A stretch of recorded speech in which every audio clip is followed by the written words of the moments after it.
Warning! The following episode of Orsini's Uncensored Mind contains explicit language and adult content. The thoughts and opinions stated on this show are reflective of AJ Orsini, Steve Dave, and their guests exclusively.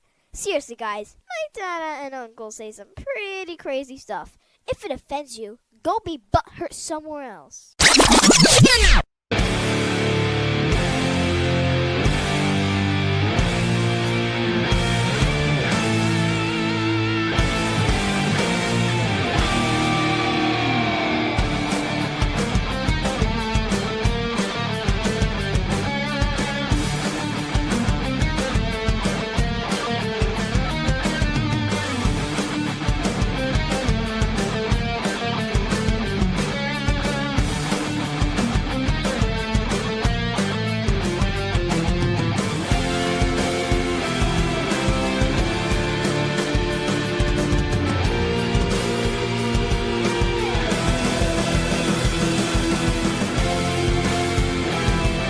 Welcome to Orsini's Uncensored Minds, and now your host, AJ Orsini with Dave.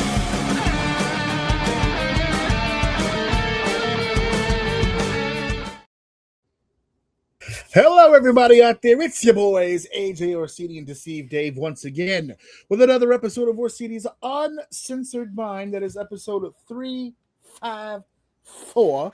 You look upright, brother. Looking strong and streamlined, showing off the new facial hair here. No, I'm trying to make sure my angles is right. You know what I'm saying? Make sure I'm in the right spot. I moved some stuff in this corner. Feel a little brighter. Feel a little brighter. Yes, definitely. The light's definitely on you right now, brother. Hell yeah. As they say in the industry, I want my angle not to be obtuse, not to be acute. I need my angle right. I need it to be on point. And listen, I think we're sitting in the right spot now. With adjustments to be made. So let's start at the top, shall we? Here, I am in the midst of what I refer to as Hell Month, because this is the month where it's my wife's birthday, immediately following Mother's Day weekend. So it's back to back Let's Love Mom month here. And so we took the trip to Atlantic City for the birthday, a little wine and dine, a little dancing, a little night on the town. Everybody wang, everybody chunged. Well, hold on a second. I don't know why the fuck I was saying that. Hold on a second though. There it's AC, so there's definitely wang. There was no chung. No chung to be had. Atlantic City, I want this to be noted on the record. It's whatever you're about to say is going to deaf ears, but go ahead. What the fuck happened to Atlantic City? What's going on? Has it been that long? Wait, hold on. It's gotten worse? I don't know what AC you about to reminisce about. That shit was a trash can as far as I could remember. It was always a trash can to some degree, but at least it was my trash can. I had my favorites. I had my areas. I had my places. They're all gone, man. The games we used to play, and this whole Atlantic City right now is a hospice. That's all it really is. It's like 80% slot machines, and as we all know, the people who use the slot machines are the same one who wheel those tanks so that they can breathe while they're in the casino the entire time, while still smoking, by the way. While still smoking. Not a lot of tables, not a lot of action.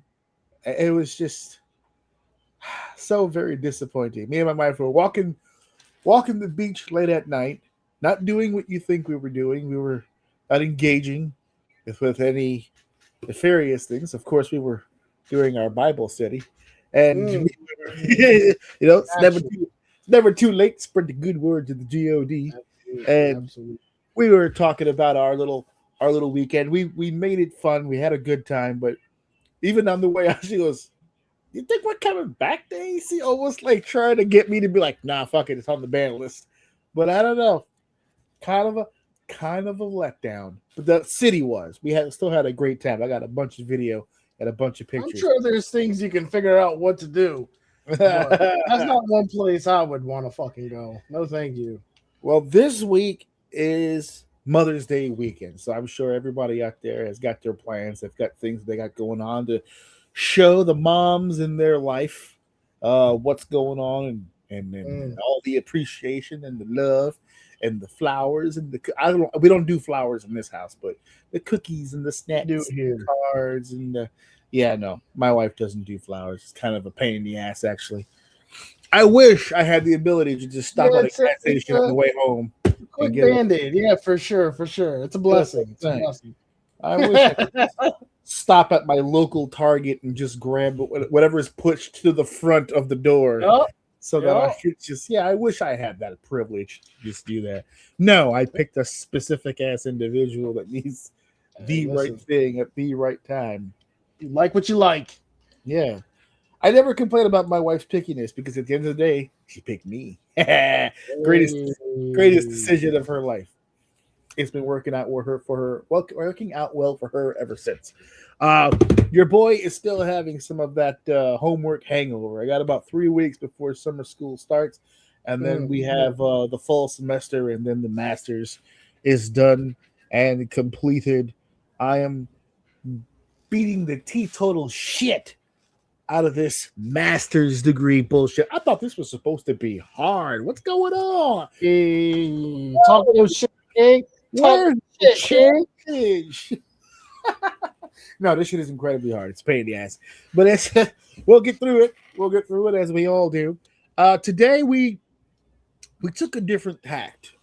Today's show is a little bit different. If you notice, guys, I'm sporting some sportswear here because today we're taking a night out on the town and dabbling in a little bit of sports talk. Not necessarily statistics or, hey, did you see the game last night? But there were some very interesting stories coming out of the sports world. I'm not actually going to break it down just yet until I use the graphic that I actually had set up for myself. So I'm going to play that instead because what was the point of making it? So what are we talking about? Hey, what's going to be on the show today? On the show today, we pay homage and we pay tribute to a fallen soldier, a brother in arms when it comes to the sports world, the legendary voice of the New York Yankees, Mr. John Sterling, has passed. He was with the Yankees for 36 years, retired as of 2024, and then he recently passed as of this recording yesterday, which would be May 4th. So we're going to talk a little bit about the Yankee legend. I know the hypocrisy of it, but we're talking about a man who died, so we're willing to overlook certain, team support can take a break for like a day, so that we can talk about somebody that was genuinely pretty cool. I wonder if our sister is in tears. I haven't checked. Listen, I don't have the mental capacity right now to deal with that. I'm trying to process. I got time for your fucking problems, all right? I can't help you until I process. I must process first, and then I will help you process. It's funny because even it's to this day that I forget how much she actually still watches baseball. Oh yeah. She's a big fan. I did not know that. I keep forgetting it. I forget every single fuck. I think I went to her house one time and she had the game on. I'm like, the fuck is this? She's like, baseball? I watch it. I'm like, you do watch it. That's crazy. Not just baseball. I don't. She dragged. I came, but she took me and Wayne to a college basketball game. We saw Villanova. Really? She's into UConn basketball, so we went. That makes sense too. That makes sense too. But it always shocks me every time I hear it. Yeah. So we went to go see UConn versus Villanova. So yeah, she's really into sports. Where the fuck was that when we were living together? I don't know. Of course, she finds her love of sports after she moves out with her brothers. But that's not fair because I distinctively remember her watching baseball back when we lived together too. So okay, I do remember that one. That's why I say I always forget. I always forget she likes sports until I see it again. But anyway, I digress. Yes, Mr. John Sterling, the voice of the Yankees, he passed away. So we're going to be paying some tribute to him today, talking a little bit about the career and some personal stories that I have of working at Yankee Stadium in 2009, the year of their last World Series. So we'll share some of those stories. We then move from baseball to the world of basketball. Now, I know for those of you out there, a lot of people who listen to the show who don't follow it, but I'm not going to be talking about just the sport of hoop. No, we're spilling some tea today. Some, as my son would say, drama hit the airwaves today or this past week. And I definitely want to talk about it because one of them is what I would refer to as a red herring, and the other one is just outright public pettiness, and I love to see it. So we're going to talk about that, all of which, by the way, taking place on the East Coast. So all of you people from around the world, just bear with us.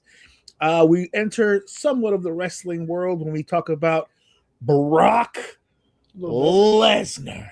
We're talking about the career of Brock Lesnar, and we're not limiting just to WWE. We're talking a literal highlight of the man himself, because as they advertise on the television all the time, they use the phrase most decorated athlete in professional sports history, and we're going to see how decorated he really is as we go through the career.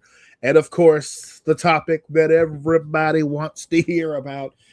I've had my ears just inundated with people saying to me, AJ, we've got to hear it. What the hell's going on with WWE and these releases, these firings? They're putting these people in the gutter. They're putting them out on their asses. What terrible human beings that TKO is. And I'm not serving this up because I'm going to defend TKO. I am going to serve this up, however, to say that some of you people are fucking ridiculous. Some of you people are just fucking ridiculous. So we're talking about that, all that stuff here today. The main event, obviously, going to the releases, because there's going to be some stuff that I support the internet with, and some stuff where we got to sit down and it's time to have the talk. You got to eat your vegetables tonight. That's it. That's all there is to it. This is healthy for you. We're going to help walk you through this. This is the hard part, right? We gave it 2 weeks. We didn't do it last week. We gave you an extra week to breathe. But tonight we're going to hold your hand and walk you through the hard part, okay? We're going to talk you off the ledge, all right? So here we go. Let's get going here, of course, with segment 1. If it's time to start the show, let's begin with segment 1. So segment 1 begins. We're going to be doing here a tribute to the one, the only Mr. John Sterling. Now, I know that you don't follow baseball. I don't really follow it much myself. I dabbled a lot when I was a kid, especially when I thought you followed it quite a bit, actually. I followed it for a long time. I will be honest about it. Recently in my life, I haven't really paid kind of attention to sports that I used to in the past. I was obsessed with sports for many, many years of my life, but I haven't recently. So I'm not bringing up this topic today because I'm this tremendous Yankee fan who I'm so saddened by the loss of a Yankee legend. I'm actually a Mets fan. But here's the deal. I actually do have a lot of respect for this person in particular. John Sterling, 36 years as the voice of the New York Yankees. And there are many voices, right, of the New York Yankees. Michael Kay does the games on the Yes Network. There's a lot of people that have called the games, even in Sterling's absence. But if you ask any Yankee fan worth his salt, he will tell you John Sterling was the man. As a matter of fact, he was the radio announcer. And so when you're in the building itself, as the game was playing, when you walk the concourse or walk through the seats, the audio that you hear in the building is John Sterling calling the game. So when you get up to go take a piss in the bathroom, you hear the audio from the radio announcements. It's John Sterling, and to share it up at bat, and it does the whole shebang. You hear all of it. So I got a heavy dose of doing a full season back in 2009. I was working with a security company called Securitas, who still works with the Yankee Stadium security team. I was wondering if you're going to bring that up. Yeah, sure. No problem. Okay. I got no beef. Sure. No heat. Keep that same energy. You came in hot. Talking shit about.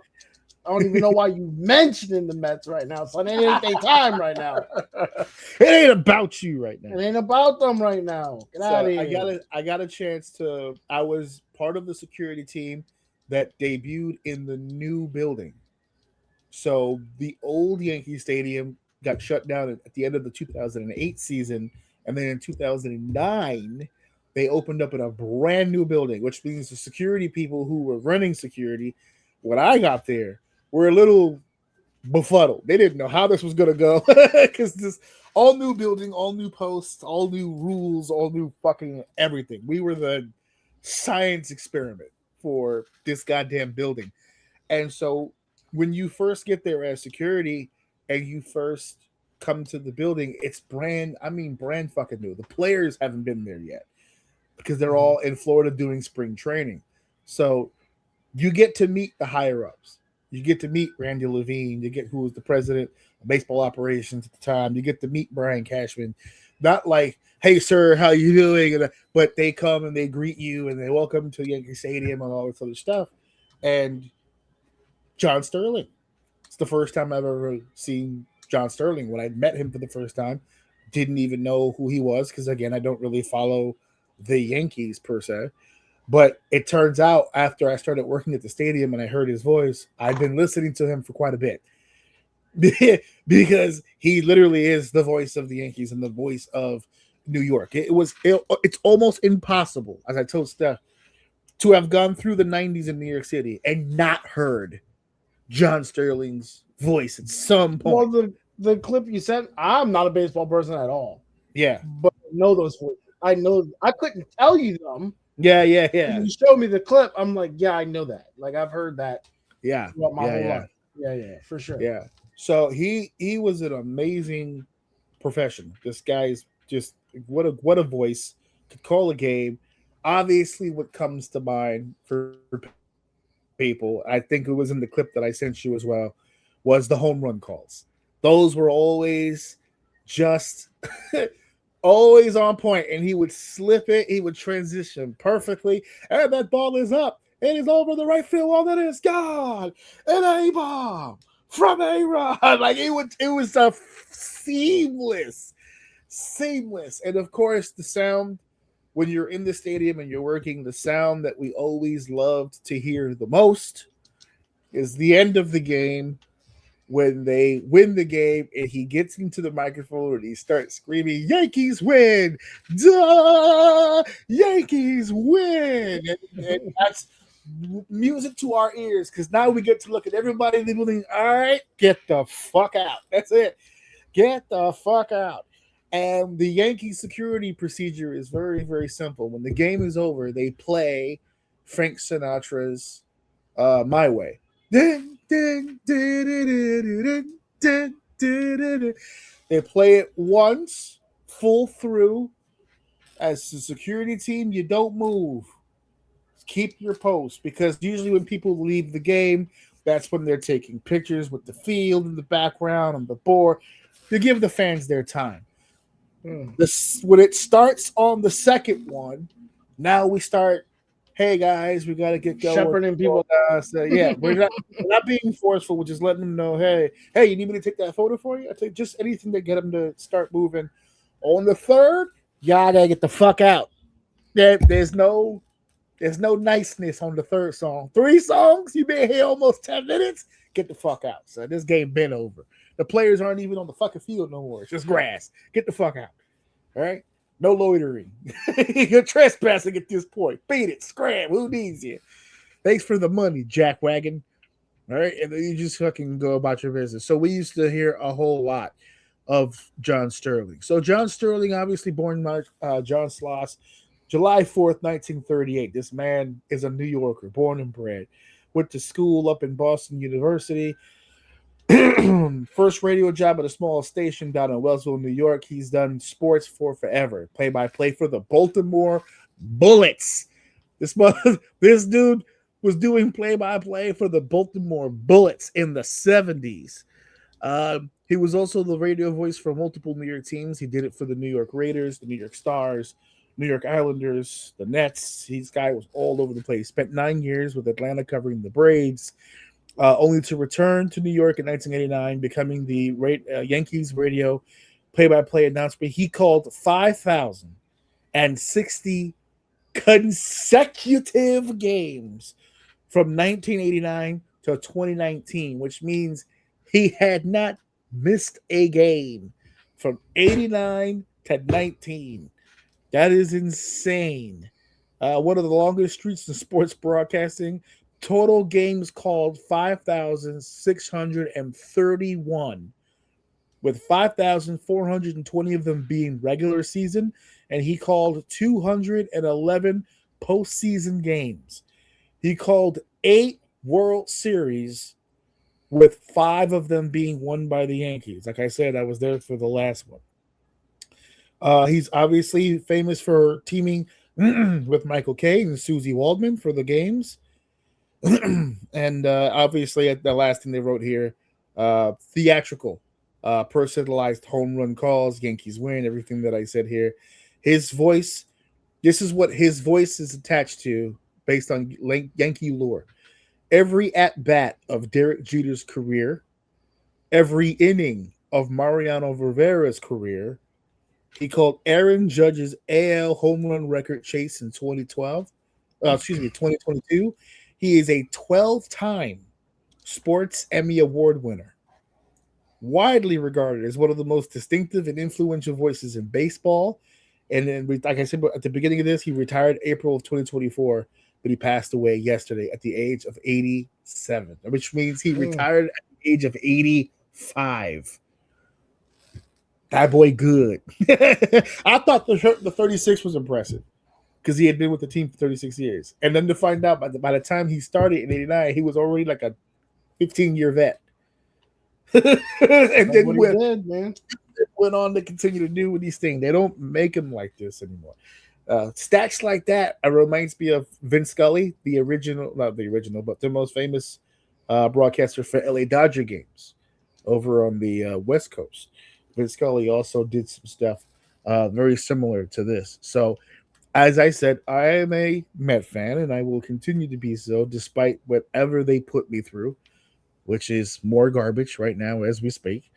But I wanted to take a moment to just kind of tip of the cap, right? Because this guy, this is a legend in sports, a legend. And my wife goes, "Oh, you're gonna give him the 10-bill salute? Let's relax. We'll pay up. We're paying respects here. He's getting a segment. You know what I'm saying? Like we're putting him over here. You know what I'm saying? We're putting him over here, right? But now he was a great dude. He's talented as all hell. You can't do this job for that long consecutively. By the way, folks, this isn't football where you work one day a week. He's doing 10, 11, 12 game homestands. He's in that booth every night, rain, thunder. I know he was in the booth when we did the Washington game.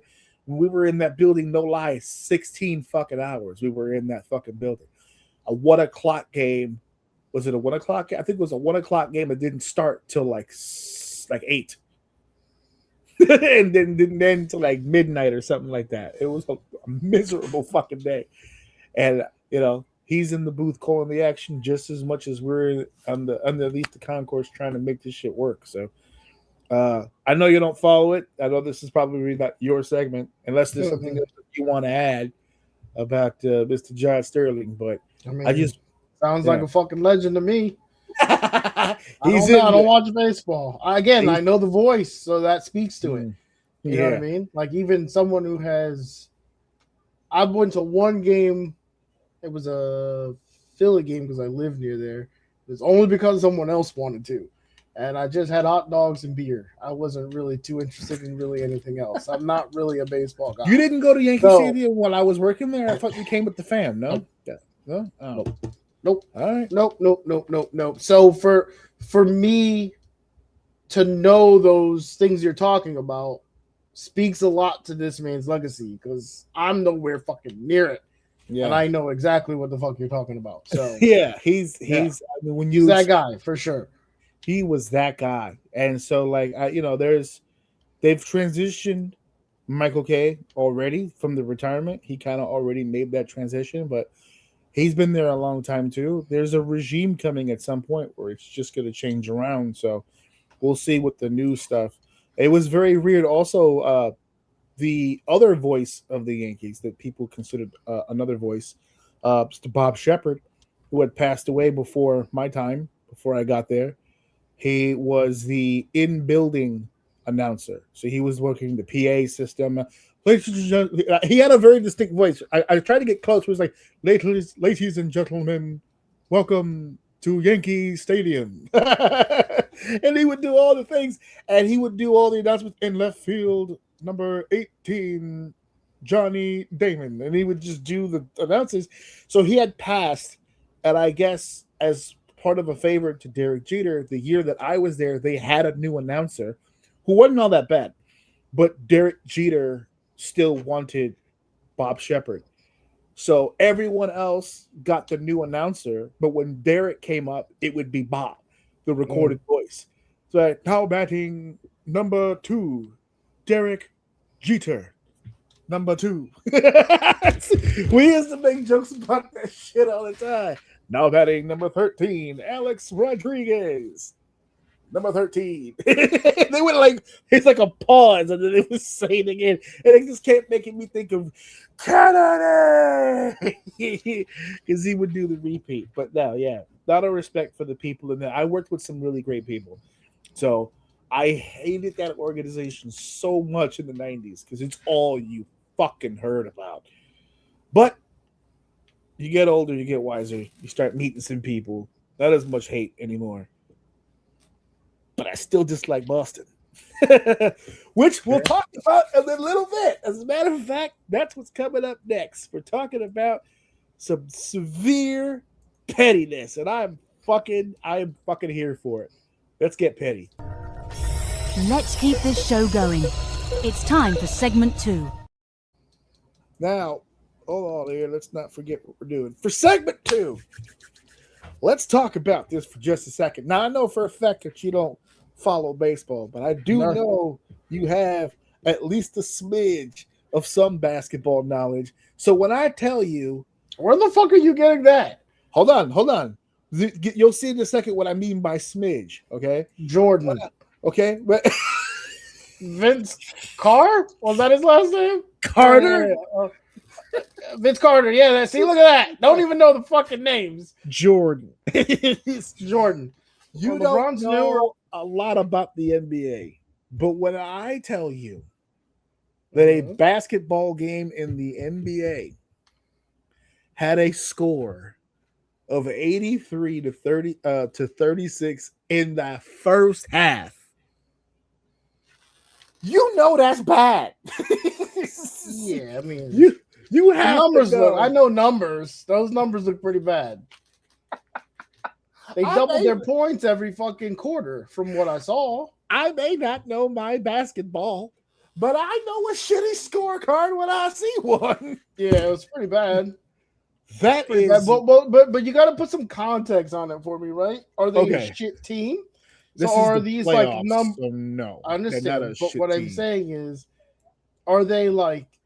Were they like favored to win, or did they just get smoked? Okay.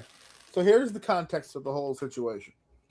Before the playoffs began, the New York Knicks, as presently constituted, started to feel like a real championship contender. The problem is they were kind of stumbling into the playoffs. They were on a little bit of a rough patch. Now, they are the higher seed in the postseason than the Hawks. Okay? Now, here's the thing. The Hawks, on the opposite end of the spectrum, were kind of a 50-50. They're kind of in the middle kind of team, but got white hot going into the postseason. They went on an 18-2 run going into the postseason. So they're hot. Right. They're smoking, right? They're the lower seed. They're the underdog, but they got all the momentum. The Knicks, higher seed, a lot more expectation, a lot more pressure. So we go into this postseason. This went the way it technically was supposed to go. Well, that's not exactly how it started. Fair enough.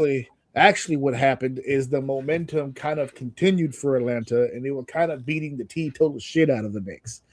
And then, almost seemingly from nowhere, the Knicks just remembered how to play high-level basketball. Okay, I'm sorry. Are you referring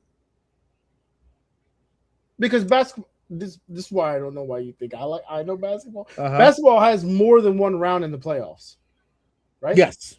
Okay, Right. so are you when that's a really good point. Because I'm using my football brain. Okay. So now I'm looking at quarters. Okay. But that's what you may not be talking about that. So my point is, are you referring to the series or that the Hawks was white hot? Because the game you're showing me is not what you're saying. Okay. So that's an help me out. That's an excellent point. As I stated at the beginning of this segment, there's going to be a bunch of people who watch this show who don't follow basketball. So let's go ahead and break that down for just a second, okay? In the NBA, the league is split up into two halves. There's an east side and a west side, okay? In the postseason, they take the top 8 records from each side. They put them in a tournament, brackets, okay? They list them 1 through 8 by record, but they don't place them that way. The first place team plays the 8th seed. The second place plays the 7th. Third plays the 6th. Fourth place and the 5th place, like that. So it kind of evens out, right? This game is taking place in the first round. Each series is a 7-game series. You have to win the best of 7. So the first team to 4 wins the series. They do it through the first round, the second round, then there's your conference final, and then the NBA finals. That's how that works. So this was a first round 7-game series matchup. First team to 4 wins. So as I stated before, the Hawks came in with a lot of momentum, and it showed in the beginning of this series. There we go. They won the first game by just obliterating this fucking team. Okay. And then somehow they just woke up and remembered how to play basketball and started getting momentum. Now there's a little bit, now they won a game, not by much, but we're winning. And then we won, and then we won. And then it takes us to this game 6. Okay? This was the score going into the half. I showed you the clip of Shaq and the boys just putting the hurting on the Hawks on the halftime. The halftime show, they put the damn Hawk in the casket. They're trying to give him resuscitation. But he couldn't. His eyes. He had X's on his eyes. He had black tape. You see that shit? He had black tape over his eyes. They put time and effort into this. They did. Kenny Smith had the line of the century. He was like, if it was me, I'd take my starters out and put my backups in. They can't keep a 50-point lead. I'm okay winning by 25. I'm good. If they can't hold it down, it's all right. This was an absolute beating and an absolute just destruction. The final score, by the way, because they're probably thinking to yourself, 83 points in the first half. They must have been exhausted. No way they scored any more points after that. Nope, they scored 140 total points. And 89 for the Atlantic Hawks. I guess they were trying to make it respectable in some way. They were trying to make it seem like, they tried. Which brings me to my overall point in bringing this topic up. Mm-hmm. Because this topic to me actually is an issue that goes kind of beyond just this particular playoff run for the NBA, but the sport as a whole. I'm going to say the words, and it's going to hurt to say it, but I'm bringing it up for a reason. Back in our day, when we played sports, we actually tried very, very hard to win and be successful. Now, when I saw this score, I said to myself, no fucking way. Because for a team like Atlanta that's in the postseason, they made it to the playoffs, and they were hot. They were beating good teams to get into the postseason. To lose like this is not rigged. No. I'm not going that route. I'm going a much okay. I'm not going a much different route. I'm not.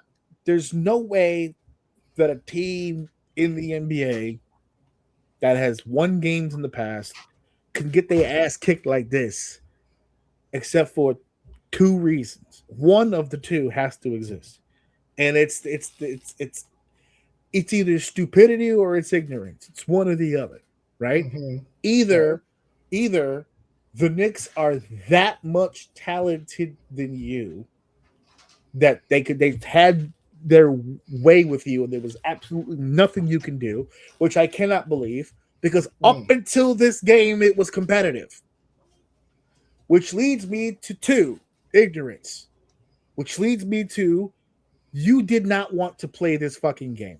For whatever reason, y'all went on the court and just was not feeling being there on that day. Even the announcers were like, are they trying to get to Cancun like tonight? Like, did they have reservations or something? Like, so you don't feel like it felt like a loss, or it's more like a sandbag, but not like rigged, but like their hearts weren't in it. I don't, which is really to say about a playoff. Yes, that's why I opened with what I opened with by saying back in my day, we tried to win. And if we can't win, we will fuck you up, which is what they tried. There was a fight in that game because they get smacked by 60 points. So I guess they figure if we gonna get smacked in points, we smacking motherfuckers with hands. And they just started waylaying up people and trying to hand out business. They said, fuck it, if I'm gonna get out of here, I'm getting suspended. I want to extend. I want the next season for me to start off with a 10-game suspension. Said I want time off. Right? There is an overwhelming sense. I am in the Mecca right now. I'm in New York City, and I'm telling you, the vibe right now in this city is high. Everyone, I could imagine. Right, and I keep being looked at like this sour Sally because I'm just telling you, that wasn't a win. That Win's a win, baby. That I mean, on paper, a win is a win, but that's not the kind of win that we should be looking at and taking seriously. You don't beat a team like that in that fashion and just assume you're going to smack everybody like that. I do. And they just started the new series, and the second round, and I'm going to get into the second round for a second, but I can't get to the second round with the Knicks until I talk about the other first round series, which is, and follow with me now, petty as fuck, right? So, Philadelphia and Boston, much like many territorial cities, there's a rivalry, right? New York hates Boston, Boston hates Philly, Philly hates New York, and we all agree Washington sucks, right? That's just kind of how it goes. That's just how it goes. And so Philly, based on their record, it was projected that they were probably going to meet the Boston Celtics in the first round. Now, the Boston Celtics are the defending world champions. So Philly said, both the players and the fan base said, we want Boston. We want to try our luck against the very best. We don't want to get into the postseason and take an easy route. We want the best. And Boston's the best. They're the world champs. They got 2 All-Stars. 3 All-Stars if you count Derek White. They got some of the best players in the world right now. So the fans were chanting, we want Boston. And I'm assuming they're in Boston. We're talking about the game? Yeah. Well, I'm setting it up. This is before the series started. So at other games, when Philly was playing other teams and gearing up for the playoffs, the fans were like into it. They're like, yeah, we want Boston. I got you. Get these scrubs off the court. We want Boston. We want the champs, right? Okay. So now the first round starts. Philly gets one off, but Boston starts putting boot to ass. They wasn't just beating Philly. They whipped it out and fucking swung it on their foreheads and everything. It was crazy. So they were in. So they ended up going up 3-1 in the series. And while they were playing in Philly, when they won that game to be up 3-1 in the series in Philly, the Boston fans who had traveled to Philly to see the game started going, we want Boston. We want Boston. You know, doing what Boston does, jerking themselves off on national television, right? And of course, the Celtic players hamming it up. Oh yeah, baby, we've got this. We've got this. Come on, go ahead, let them know. And you're doing it in Philly's building. They're not gonna do shit to you. They punks. They don't set their own city on fire when they win. Don't worry about it. That's all TV. That's all media. That's not real. Go ahead, talk your shit. So Philly decided, hold my beer. And they win the next game. And now the series is 3-2. And then they win the next game and it's 3-3. But Boston's still not nervous because the 7th and definitive game will be held in Boston. Good to I go. assume in Boston. Yep. Oh, no. Actually, I think I may have had that backwards. Let me look at the thing one more time. It was in Boston. Yeah, I believe I have that right. I was about to say, because I'm only assuming based off of the clip that you sent me. Yeah. Embiid, that wasn't in Philly. There's no way that would have happened in Philly. So I assume that they were in Boston. One or the other. The point is as Game 7 is progressing. I'm saying his name right?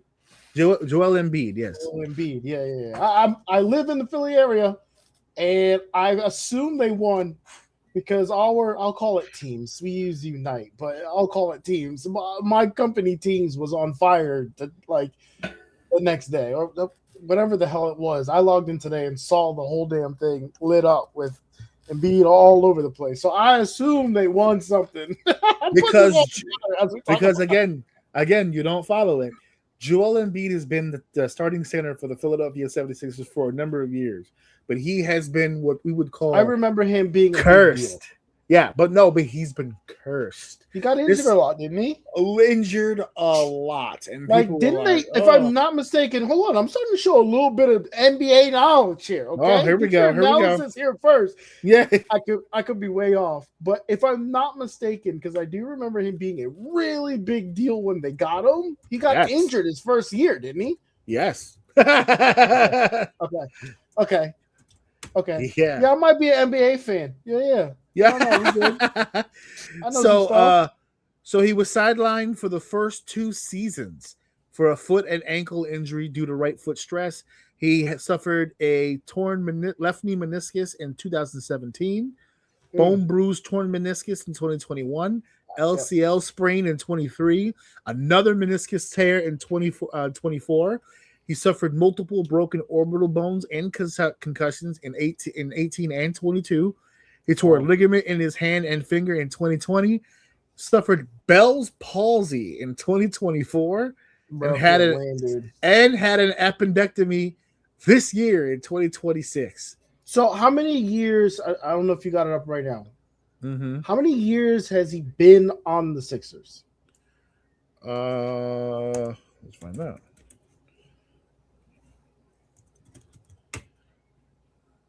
With the history, drafted 3rd overall in 2014 by the 76ers. So he's 12 been years? There about, yeah. So 12 years? How many full seasons did he play? Also interesting. 4 seasons. This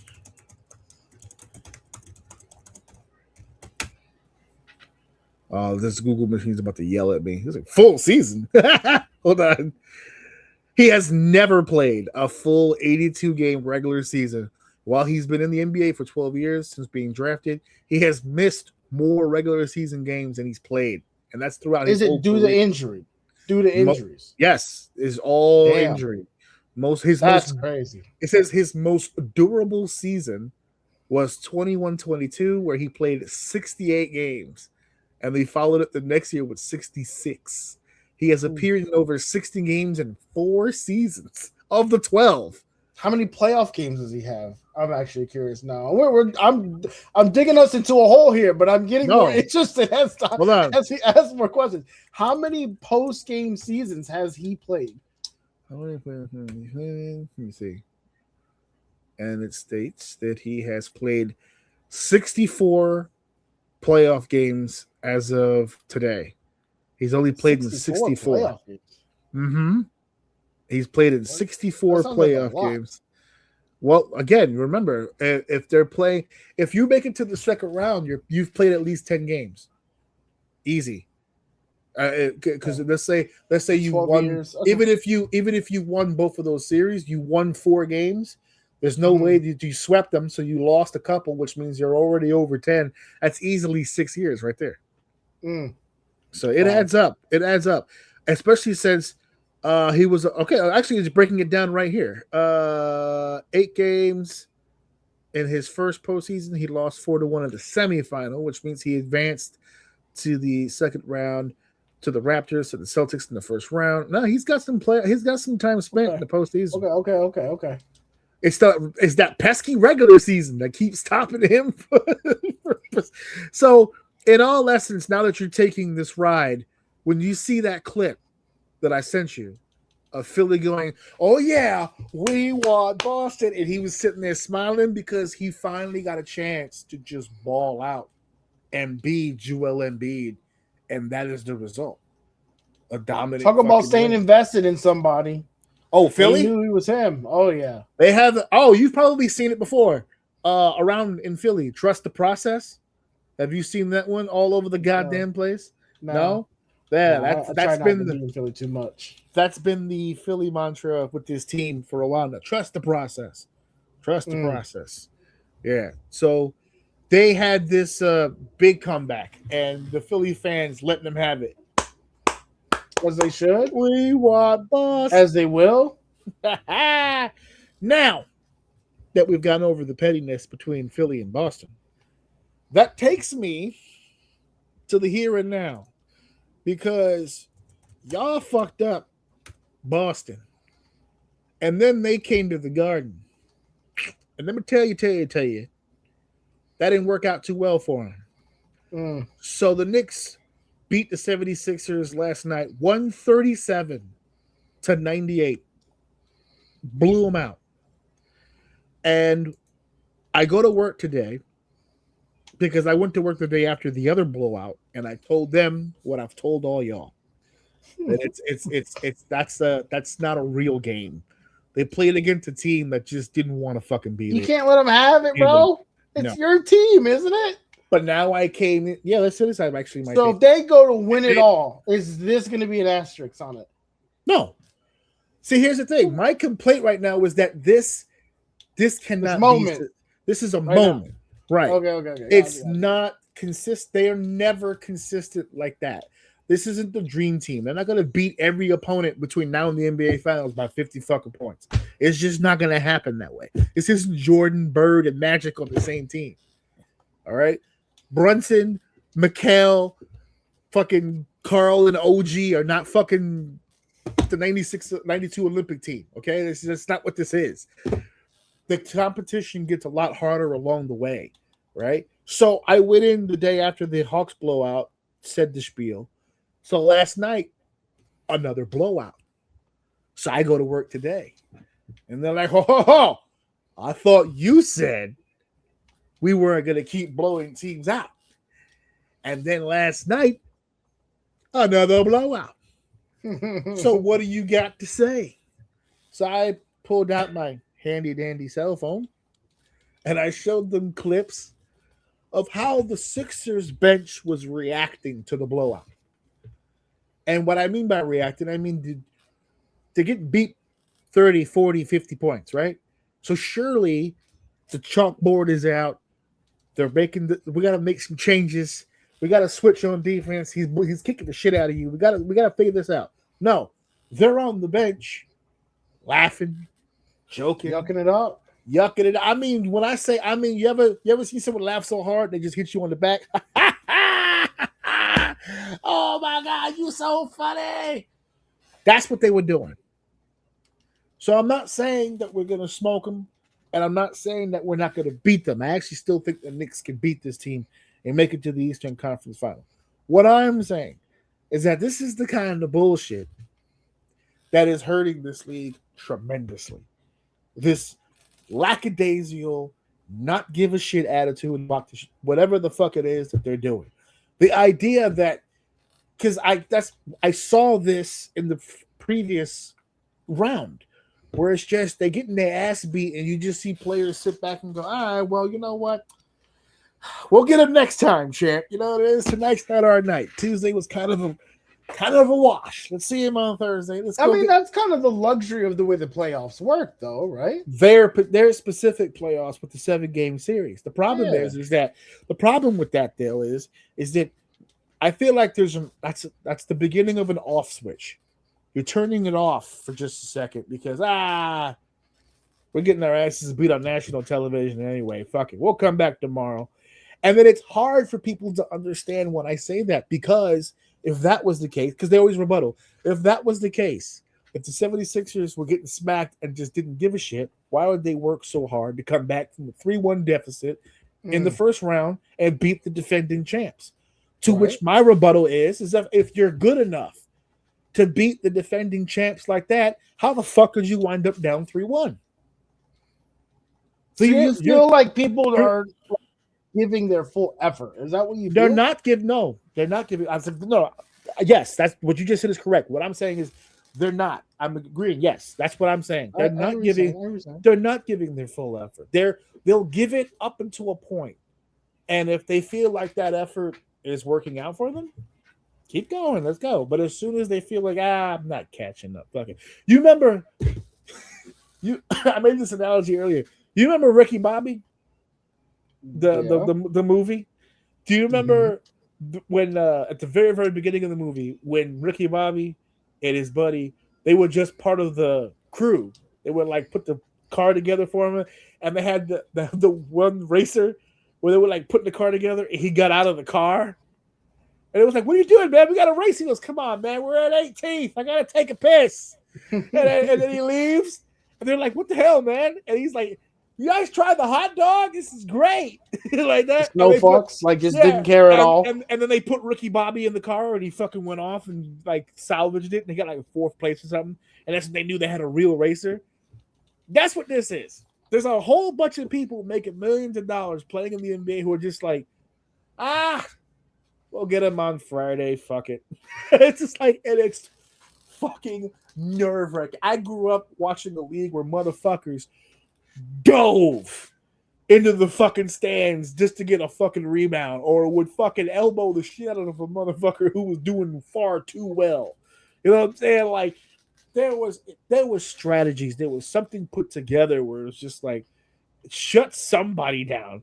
Like, I know it's my Knicks that went off, but like, I wanna actually win. I don't want them to be.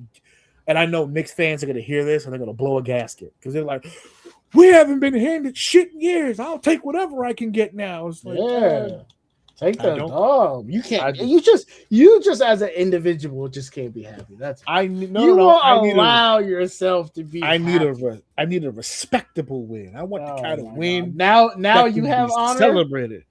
When have I not? I've always wanted that for the Knicks. I've always not a few years.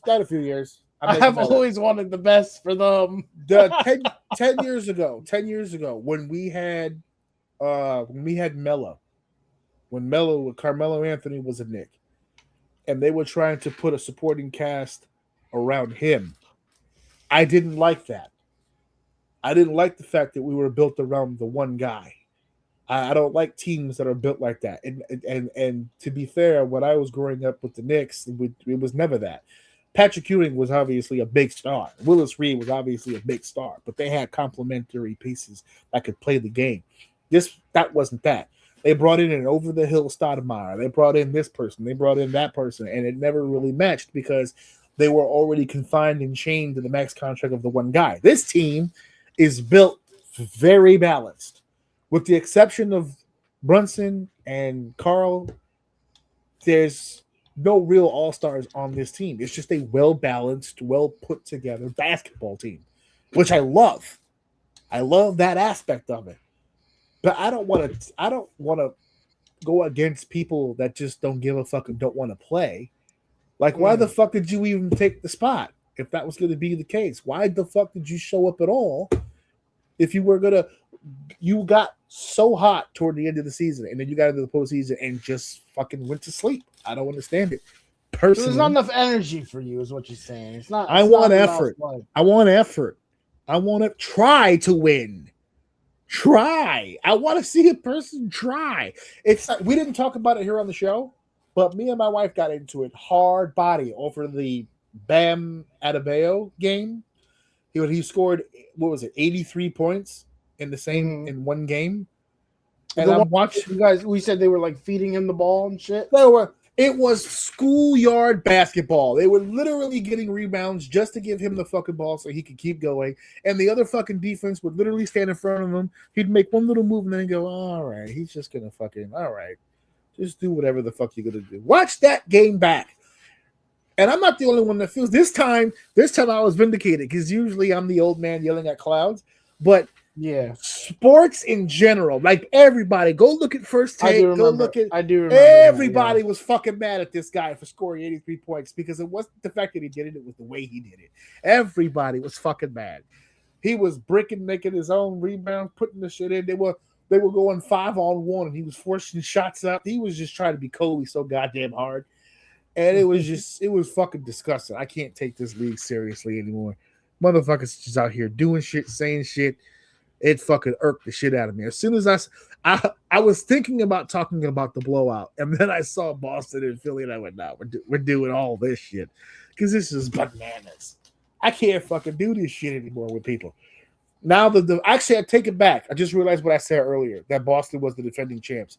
They won the year before that.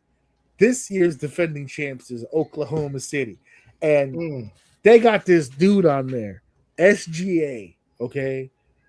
I can't even pronounce his old fucking name, but this dude makes my fucking neck hurt. This motherfucker irks me until the end of time. While I point to this motherfucker when I talk to new fans and go, "This your man? This is your man." What's wrong with him? Okay. If I was you about to go down a fucking right. The way you set that up, you're about to fucking. I almost told myself, "Bring me the ball, son. Hold on, I'm gonna show these motherfuckers." Right? He is what we're now referring to. There's a new name for it now. He's a foul baiter. Right? So what he does is he dribbles it up, boom, boom, boom. He goes for a shot or he goes for a layup, and whether you make contact with him or not, when he goes up, he just falls down. Every single time. He goes up, and he goes down. This motherfucker takes more bumps than Seth Rollins in a 20-minute Broadway at WrestleMania. He falls down. He rolls over. I have seen this man dribble, lose control of the ball. No defense. He just lost control of the ball. Goes for the ball. The guy is chasing after him, but is behind him. Still no contact. And as he goes for the ball, actually completes like a whole roll and then looks at the referee. It's like, call what? Did Ron get accused for that for a little while too? Oh no, they still to this day La Flop. They call him La Flop because I know a little bit. Yeah. So but see the problem with LeBron. I actually didn't mind when LeBron did it because LeBron is not so much favoritism, but I always put LeBron in the Shaq category because I was always surprised that Shaq didn't do it more because LeBron is in that category with Shaq in my mind because of the strength factor. He's so much bigger and he's so much stronger that when he goes to the basket, you can punch him in the stomach and it won't matter. He's going to go to the basket.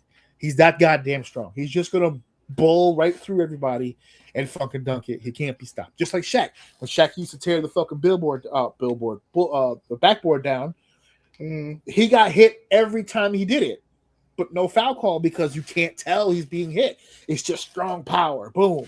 So I remember very early on in LeBron's career, he used to get hit a lot. He would look at the referee and go, "What the fuck?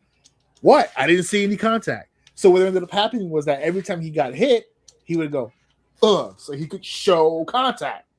And then they go, it's a foul. Then all of a sudden it's like, he's flopping, right? So I kind of got it when LeBron did it. This motherfucker is no goddamn LeBron or Shaq. He's some little dude from Canada that fucking keeps That's it. Does he get the calls? Damn near, if I had to average it out, like 90% of the time, and that's not an exaggeration. The moral of this segment is you a hater, dog. I'm not. How is that hating? You are mad because he's cheapening. No, I'm mad because he's cheapening the game, son. If you're gonna get, who should have flopped by that logic? Allen Iverson should have flopped every fucking chance he got because he was getting forearms at the back of the fucking head. He was getting actual fucking contact. That's the reason why he got the fucking sleeve. Everyone wears the sleeve now because it looks pretty, but he actually got a sleeve because his arms were getting fucked up hitting the floor every night because he was getting decked and tripped and cock punched and all kinds of weird shit. Cock punch is fucking crazy. This guy isn't getting hit at all, and he's falling on the ground. I've seen this man take literal front bumps, like in the ring, where he just front on the floor, and then do the same. That's the new thing that every basketball player does now. As soon as they took a shot and they miss it, they look right at the referee. What? Yeah, why my call? Yeah. Where's my call? I need 2 free throws, please, sir. Give it to me. Yep. Fuck it. Yum. Give it to me. Yeah. So I don't like this. Fuck the what do you say? What's the word? Integrity. Fuck the integrity of this. The honor and prestige. Get your ring. Get your bag. Fuck out of here. You can tell I clearly am not a fan of the sport. Quick commercial break, and then we will be right back with the wrestling portion. Hey guys, AJ Orsini here, and I am super excited to let all of you know that we have completely rebranded the official OUM YouTube channel. We have changed the handle, we've changed the look, we have changed the feel and the vibe of OUM's exclusive YouTube channel. Now, all you need to do to access this YouTube channel, it's very, very simple. You go into the search bar, you type in OUM Network, or you can type in youtube.com/@OUM Network. It'll take you right there. This is going to be all-encompassing, every aspect of OUM officially on YouTube. It's going to be the episodes, it's going to be the shorts, the reels, the independent spotlight, it's going to be the OUM Minute. It's all of your OUM needs on the official YouTube channel. Check it out today. Segment 3 is here, and I can't wait. All right, brother. Here comes the pain. It's time to talk about the alpha male of our species. The most decorated fighter in sports today or ever of all time. This guy, what can you say about Brock Lesnar that hasn't already been said now? He is one of the top prospects of all time.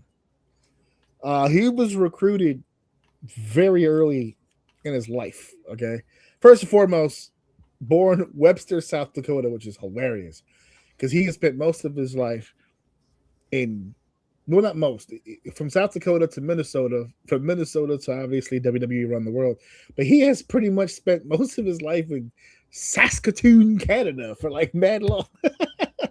And I can sit here and run all this down, and I will, because I have a hell of a story about Brock Lesnar. It's a quick story, but it's a career highlight for me. But born Webster, South Carolina, I love the description: farm-built strength and freak genetics. He became an amateur wrestler for the University of Minnesota. He was the 2000 NCAA heavyweight champion. He had a career record in collegiate wrestling of 106-5. Damn. Can I shake the hand of the 5 who pulled that shit the fuck off? I know one of them is Shelton Benjamin.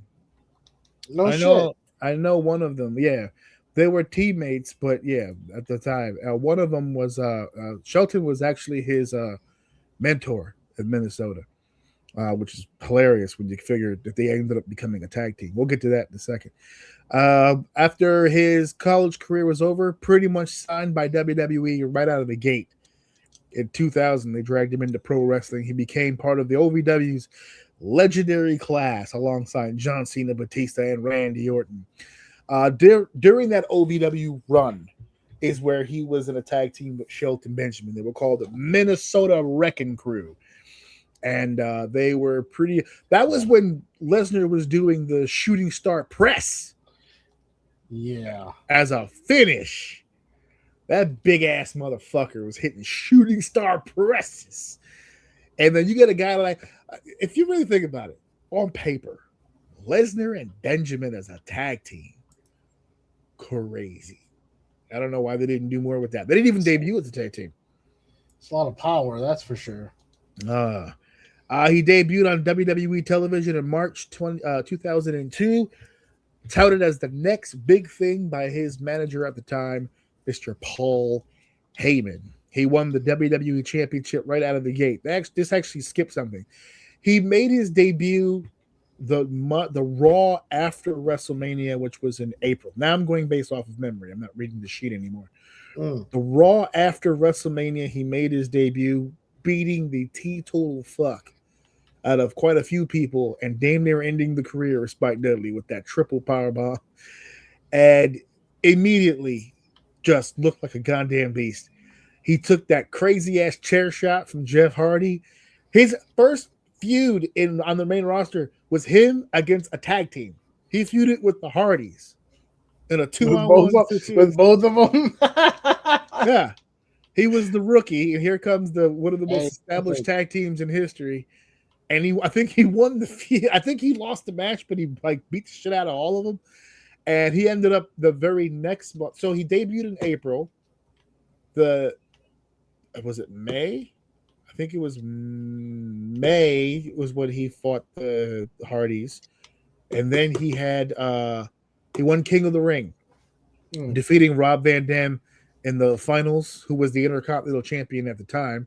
And then he didn't win the Intercontinental title, but he won the King of the Ring. And then he beat The Rock at SummerSlam for the WWE Championship. That was his first 5 months, roughly 4 months. 4 months in WWE.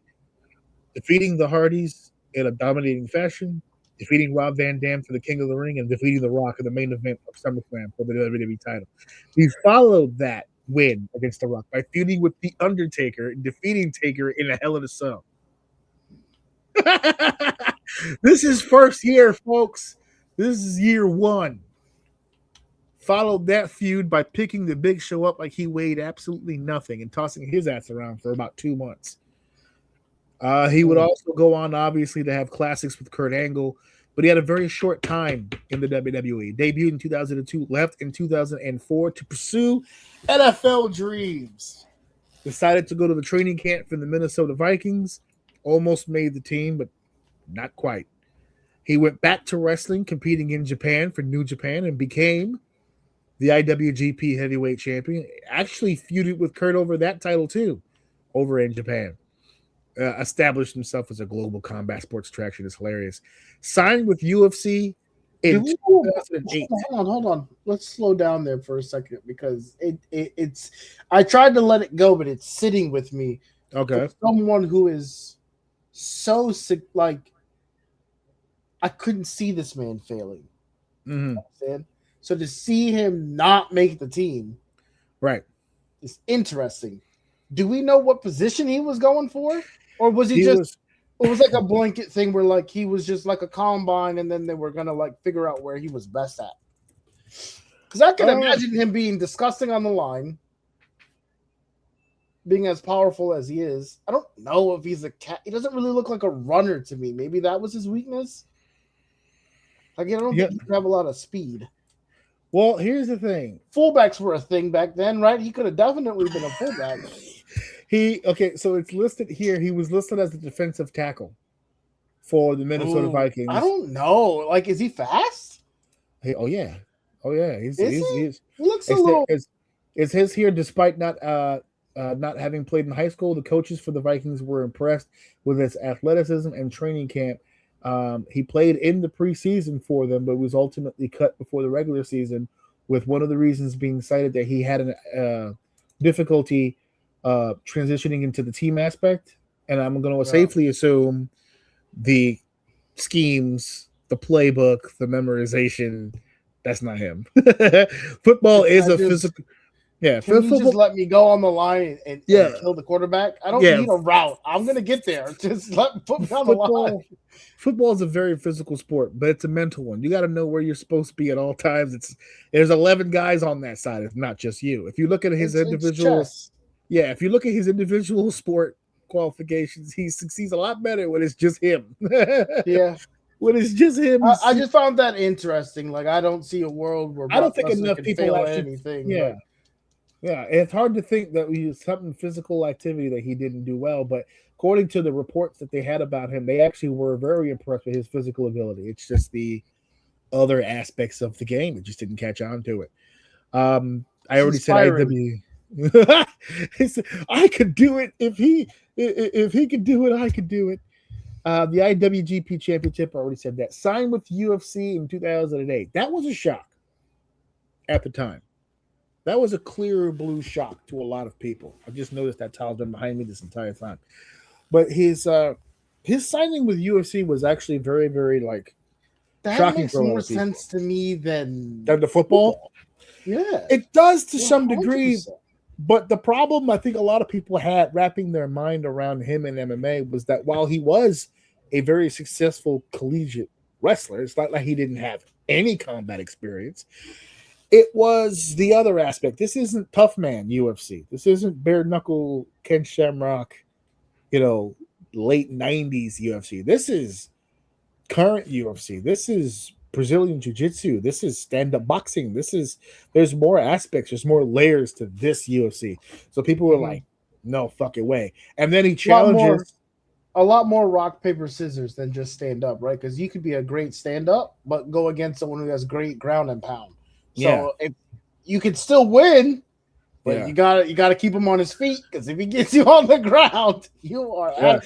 So it's very rock, paper, scissors, depending on who you're going up against and stuff like that. So it also seemed like a long shot for his success when he challenged Randy Couture right out of the gate for the UFC heavyweight title, which was seen at the time as a tremendous mismatch.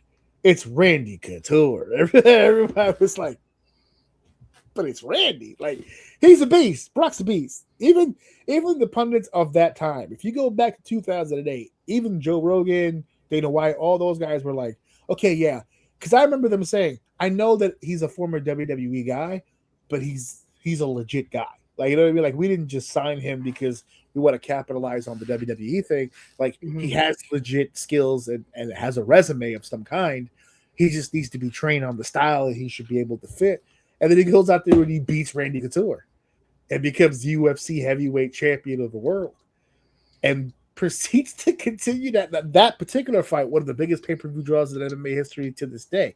And if it wasn't for diverticulitis that happened to him getting sick and having his intestines all fucking swole, who knows how much farther he would have gone in MMA. And let it never be said that the reason why he left MMA is because wrestling was a lot easier on his body than the fucking MMA shit was. So he came back to fucking WWE and had another run. And he's going to go down in history because they ran the numbers. I don't actually have the numbers in front of me. I wish I still had that picture. They ran the numbers where they were like, his first year he had like 50 matches. And then in 2002, when he went to the main roster, he had like 144 matches or something like that. And then like as the years went on, it was like for a whole year, he would have like 6 matches, 4 matches, 8 matches, 6 matches, saved his body. And he was able to last a lot longer than we had assumed that he would. But he's been very protective. And he's probably going to go down as one of the greatest wrestlers to have the fewest matches. Just collectively over a long history of career, he doesn't have a lot of matches. And they're all main events. They're all bloody draws. He has quite a few quick matches in there too, doesn't he? Like his matches don't usually go very long. No, some of the longest matches that he had, to be honest with you, were matches that he had like with his friends, like Punk. Like Punk gave him, I think him and Punk put in 20 minutes, and him and Taker, I think, would put in some time.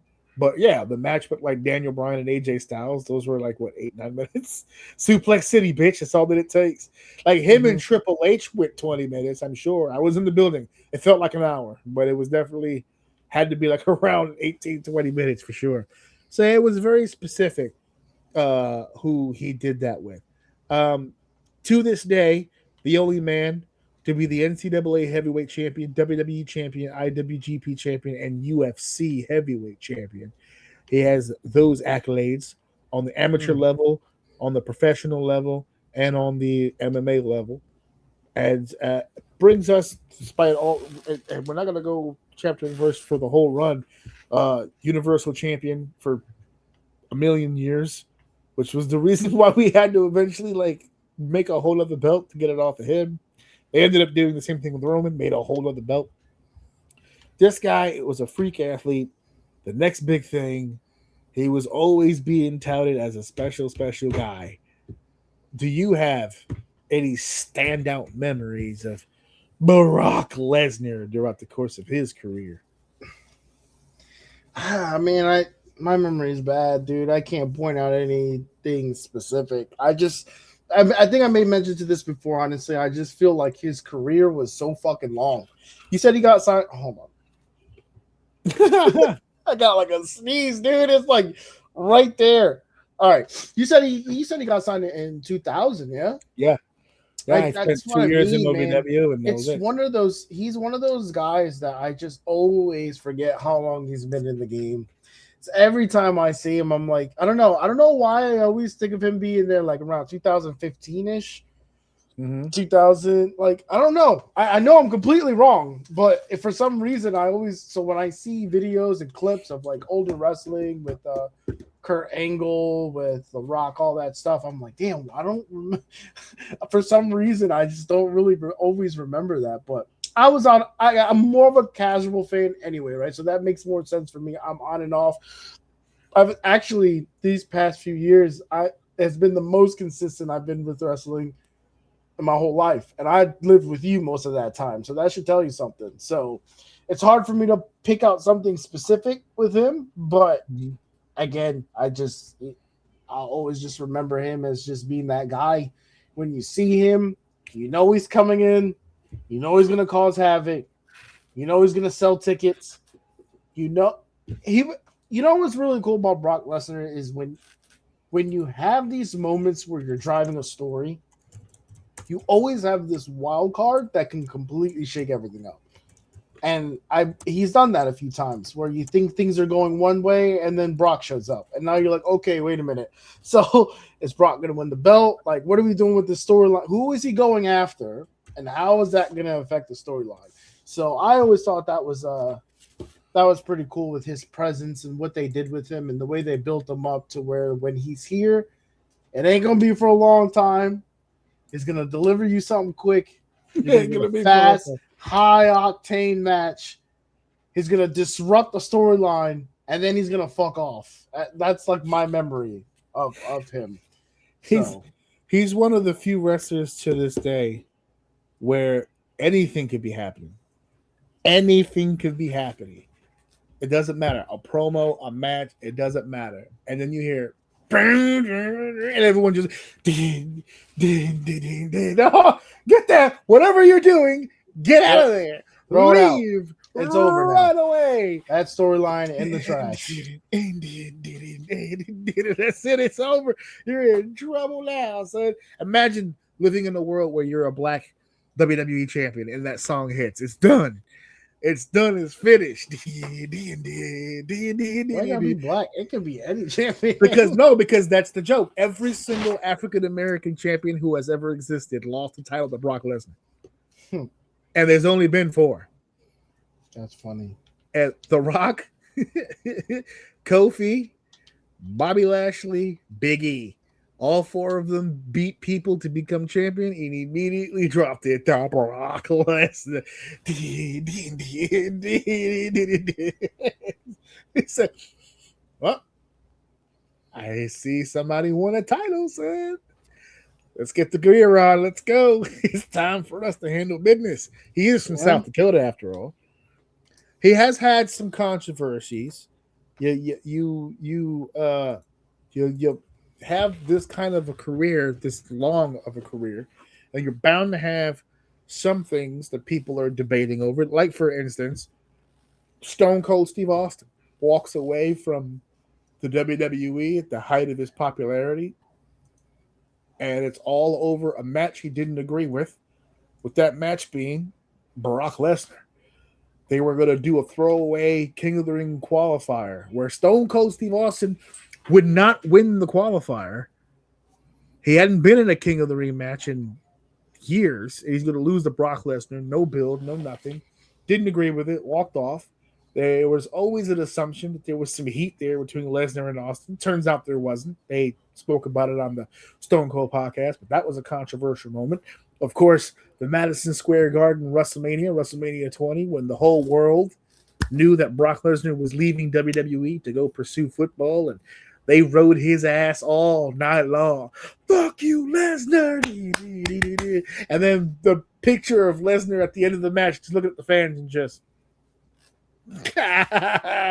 what a moment. Coming back, immediately losing to John Cena. The streak. Ending the streak. Boy, are we still feeling that today. That was a big moment.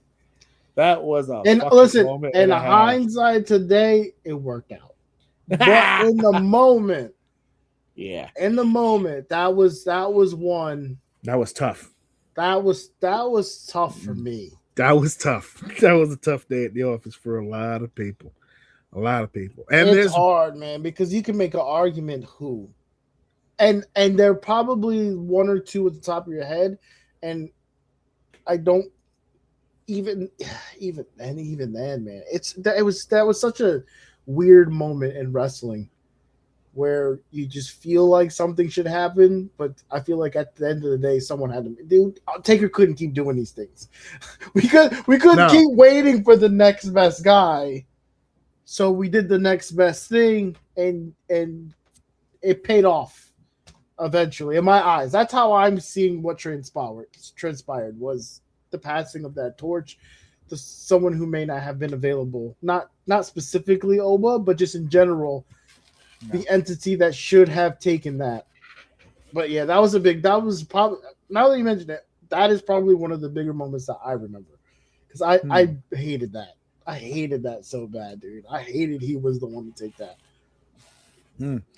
He had a long-standing feud with Roman Reigns that led all the way to a winner-take-all match at WrestleMania, which of all the people that Lesnar has competed against over the course of his career, Roman Reigns has his motherfucking number. For whatever reason that it is, he continues to dominate the beast. That's why when Oba beat him at WrestleMania, and we'll get to that in a second, and Roman was doing the post, and everybody was like, Oba's gonna kill you. He's like, hey, Oba, you had a big night. You had a big night. But I've done that many times. Acknowledge him, son. Oh, so yeah. We also have to talk about the elephant in the room. Can't do a Brock Lesnar controversial section without mentioning our old segment of the Janelle Grant case, being named in the suit by Janelle Grant against Vince McMahon. Wouldn't be doing our jobs if we didn't go ahead and bring that up. And just for the record, because everybody keeps bringing that up as, I don't even know why they brought him back. He's in the case. He's in this. He's in that. He's in this. We read that. He's in there, but not. I don't think it was by name. I think he's not in it anymore, right? Like he's been cleared. Yeah, I think he was cleared of all. Yeah, because he was been cleared of involvement, which is still not enough for people because court of public opinion. Once they heard it, that's it. But just as a reminder, because again, if I'm going to bring it up, I'm going to bring it up. But let's bring it up. Let's talk about it for a second because I just pulled up the case again while you were talking because I just wanted to make sure that I was on the up and up with this. And it states here, Brock Lesnar was identified in an amended federal lawsuit by former WWE employee, amended, which means they've changed it since then, where he was named in the allegations but not listed as a defendant in the case.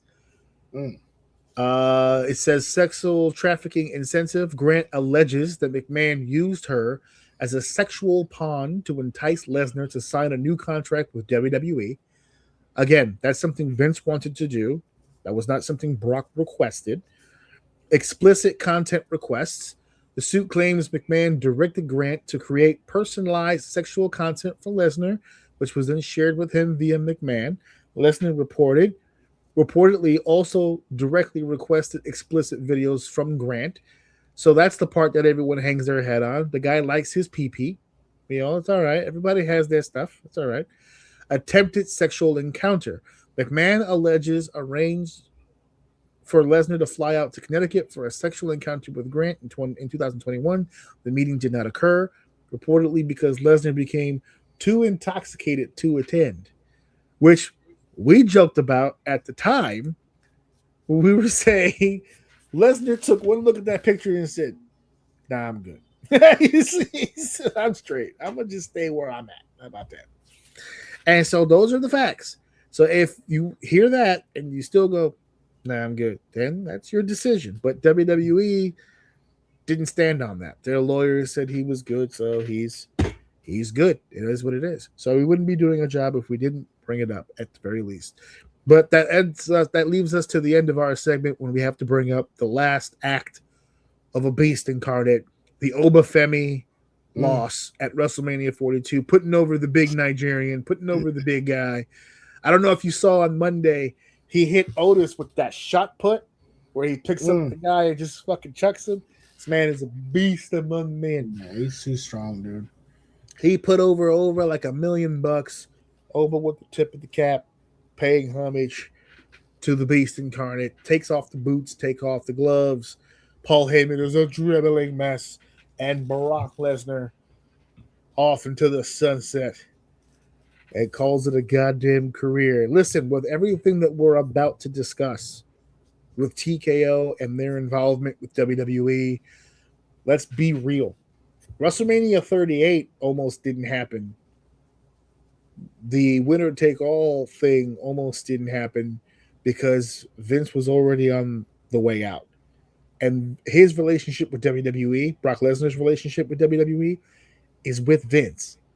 When there was no Vince, it was a different ballgame. I know there was still some people backstage that he respected, Triple H, The Undertaker. It's not the same business anymore. And we're going to talk about that in depth in a second. But he probably already saw what we're about to talk about now and just said to himself, "I'm all set." And just going to ride off into the sunset, call it a goddamn career. So better safe than sorry, I guess. So thank you to Brock Lesnar and everything that he's done to help us out here in this business. But now it is time for our main event.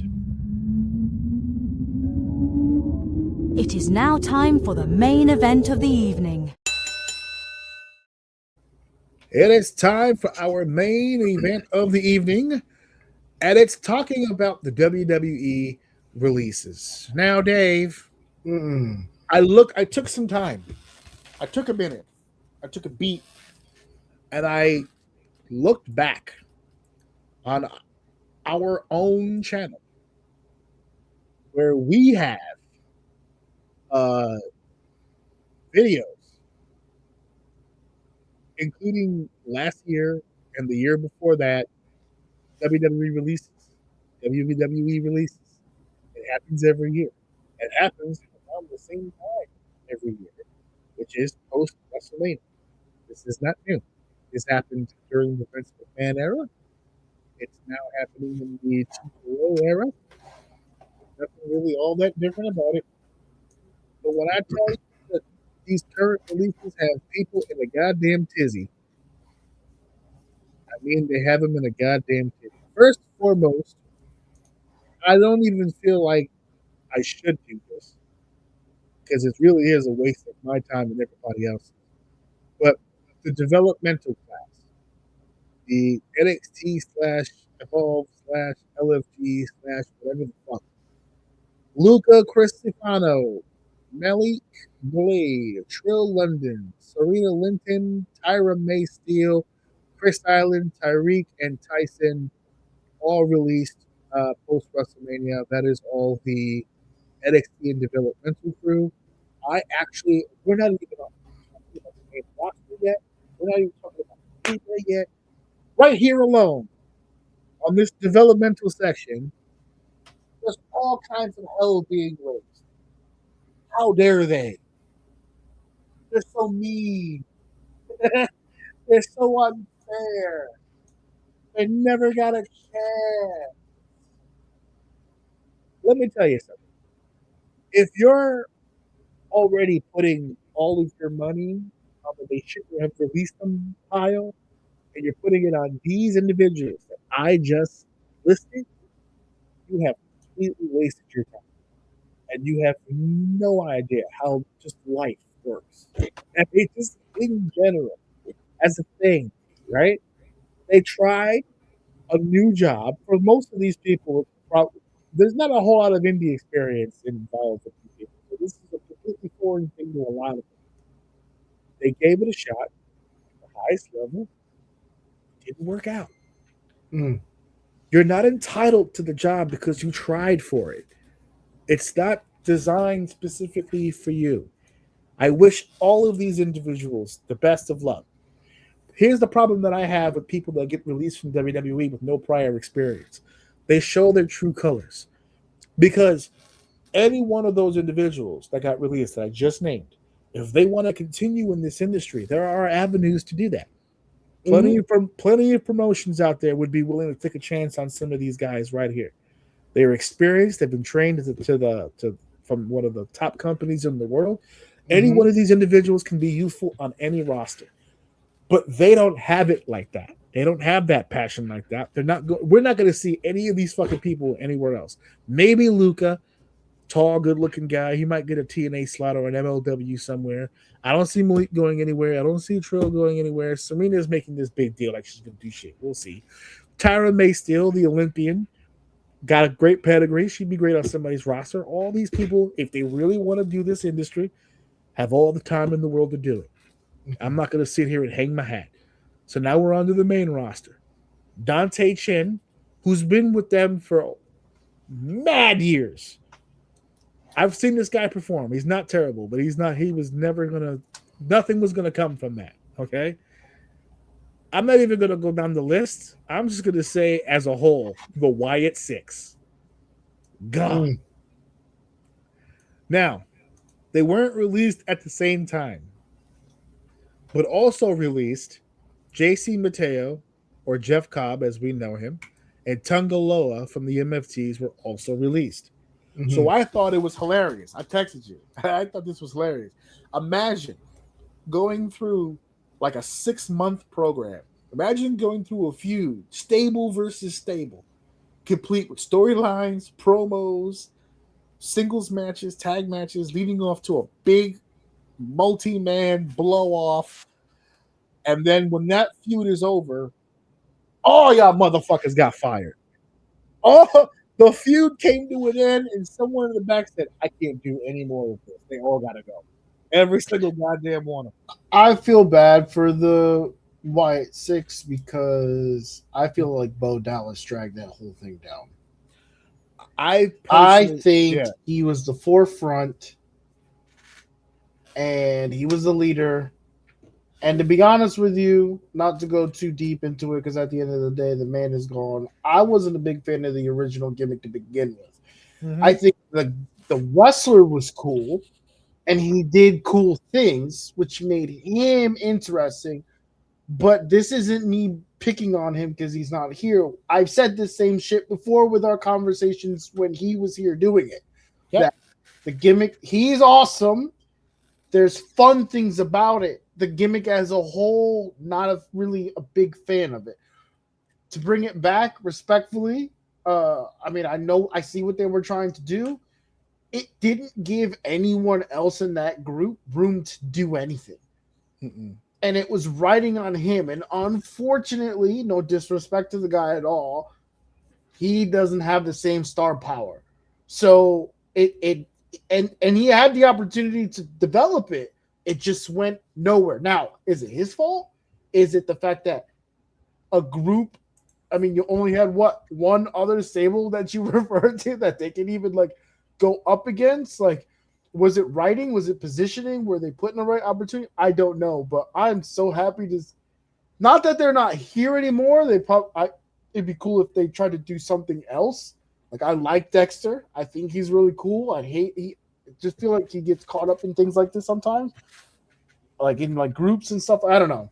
I might be off on that, but I'm glad it's over. I don't have to see it anymore.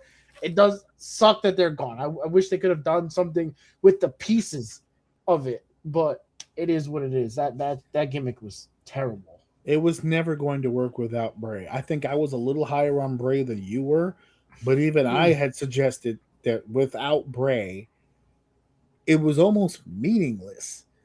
What is all of this without Bray? Bo is he can wrestle his ass off. There's no doubt about that. He's not a bad wrestler at all. Former NXT champion. This guy knows what he's doing inside the ring. But the character stuff, that's not him.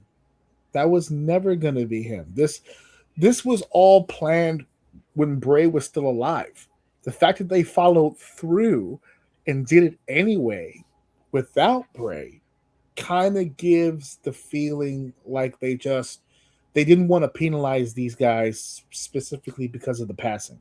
So we'll try. We're going to do our best. We'll put that debut was crazy. Well, they shut down like all of like Raw and people were like laying on the floor. It was alright. It was an effort. They tried.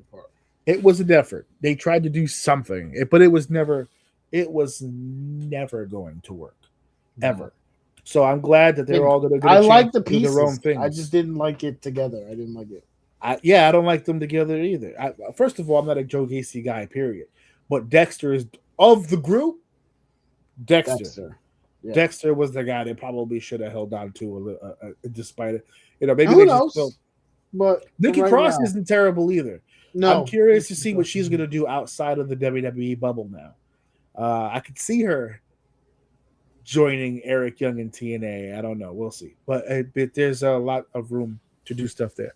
So Apollo Crews, who always had the physical tools, always looked like a star. But there's just when Tozawa's getting more TV time than you are, there's something off about that. Athletic to the goddamn hilt. I don't know how much longer he was going to be performing in the ring anyway. He's been doing this a long time. Like no I promise you, I'm not trying to be disrespectful when I say this, but I really just only saw him doing a lot of charity work. Right? Like what I'm being dead ass. Like, didn't he do a lot of like the sponsors, not the sponsorships, but like, you know what I mean? Like the commercials and stuff. ads and stuff. Yeah. No, like with the kids and things like that. Like, well, didn't they all he do that. stuff like yeah, they all do that. Him, okay, sure, but I only ever saw him doing that. I would see the other ones do it and then wrestle. I only saw him do the charity thing. I never saw him doing charity. Every once in a blue moon, I think he held a microphone. Other than that, like they made him on here. I'm like, oh fuck, he's still here. That's crazy. They made him Nigerian royalty at one point, and it was just a mixed bag of different ideas. Santos Escobar is gone, and I don't listen. He made a big stink about creative and how he was being used, and then they threw money in his face, and he went, you know what, fuck all that. And then suffered from it anyway, and then got released anyway. So, hey, big ups to him. He's talented as shit. He's gonna find a landing spot somewhere for sure. I'll tell you what, with him, not worried about him. I feel like they gave him a shot. They put him at a lead of a group. So he's getting the most mic time. He's got to be the one here to run the ship. Yeah. I will commit. He tried. Yeah. I don't know if it was skill. I don't know if it was opponent. I don't know what it was. Can't cut a promo. He could talk too. His mic work wasn't bad. I don't know. No. Listen, it wasn't. I'm not calling him terrible. I didn't say he was fucking great. I just said he was terrible. Okay, we have some terrible mic people. So, but it just like he was uninteresting. I think that's the best way to say it. Every time he was on the screen and he was talking, I was just like, eh. That's why I'm saying he wasn't bad on the mic. I'm saying I just said, eh. It's not like he's doing anything specific where I'm like, this is bad. I'm just like, I don't give a there's nothing you're doing that is hooking me right now. I want you off my screen so I can watch something else more entertaining. So I don't know. We'll see what happens, but this to me isn't a shocker either. And he had a good shot, so we'll see what he does. I already mentioned JC Mateo and Tangaloa. They go do something else. It's fine. You're gonna be they I don't know how happy JC Mateo even was being here, being used the way that he was used. That man could work a match with anybody on this roster, and he was just they had that motherfucker on henchman duty. They didn't see it. So go somewhere else and do what you gotta do, buddy. Alba Fire kind of sucks. I liked her in the Secret Harvest. I thought the Chelsea thing was working out. They're gonna be repackaging everybody.